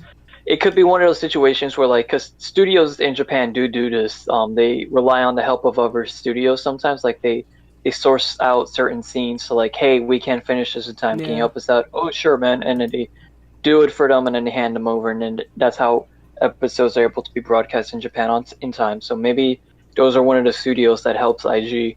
Yeah, maybe Production IG owns this studio. I mean, like, Maybe. or it's from the same people. I don't know. Yeah. Maybe. It says Right. Attack on Titan's got a notable style of its own, and maybe that's to what we can attribute the aesthetic change. Yeah, he does look very different. I think I'll send you guys. You guys can take a look what Ash looks like in the new one. But he looks definitely different, and I think I kind of dig it. I kind of dig it. I don't know. It's kind of cool. Well, the show has always been experimenting with different art styles, so you know. Yeah. And I like I said, the Sun and Moon one took a long time for me to get used to, but I can dig it. And it works really well with the show too, honestly. Yeah. And I, hope soon enough we're gonna be playing Let's Go. We're gonna play Let's Go soon. I promise. One day soon. We're just waiting on it, and Henry is just saying, "When are we gonna play Let's Go?" And like, we will soon. I promise. We got those games in November. It's February. Happy February, y'all. All right, so and I think I have one more thing that I think we like to talk about. Oh my God! Really? Yeah. Can we please make it short because it's literally almost been 3 hours. Well, I kind of want to Just save it. Okay. All right, we'll do this. I think. Wait, at least post what the topic is in the chat, and let's just. Well, no. I was gonna talk about the trailers from the Super Bowl, the Marvel trailers. Endgame looks cool. Captain Marvel looks still worrisome because it could still be bad, but hey, it's better than some of the previous stuff. There we go. Yeah. All right. How about this? We'll talk about it in more detail later, just because we do have to go. But yeah, like we'll talk about it more in detail next week. Yeah, I was gonna say we still have to talk about some movies in the next episodes whenever we do get to it. Anyway, like we have to still have to. We have a lot of stuff to talk about. Oh right, we still have to talk about Lego movie too. Listen. We have to talk about Broly and the Lego movie. So let's just save of Marvel movies for that episode since it's going to be a movie episode. But for those of you that are going to go watch the Lego movie too, we're not going to talk about it in detail, but our review is that it's good. So go watch it. Do go see it, support the release. Yeah, it is really good. I think I'll just say it that like if you are looking for what the first movie does with like a lot of Lego references and stuff like that, you probably won't get too many of those in this one. But that's totally fair because this one is more of a story movie, and I think that's probably the best of it. But the story was really good and ties up a lot of loose ends from the first one.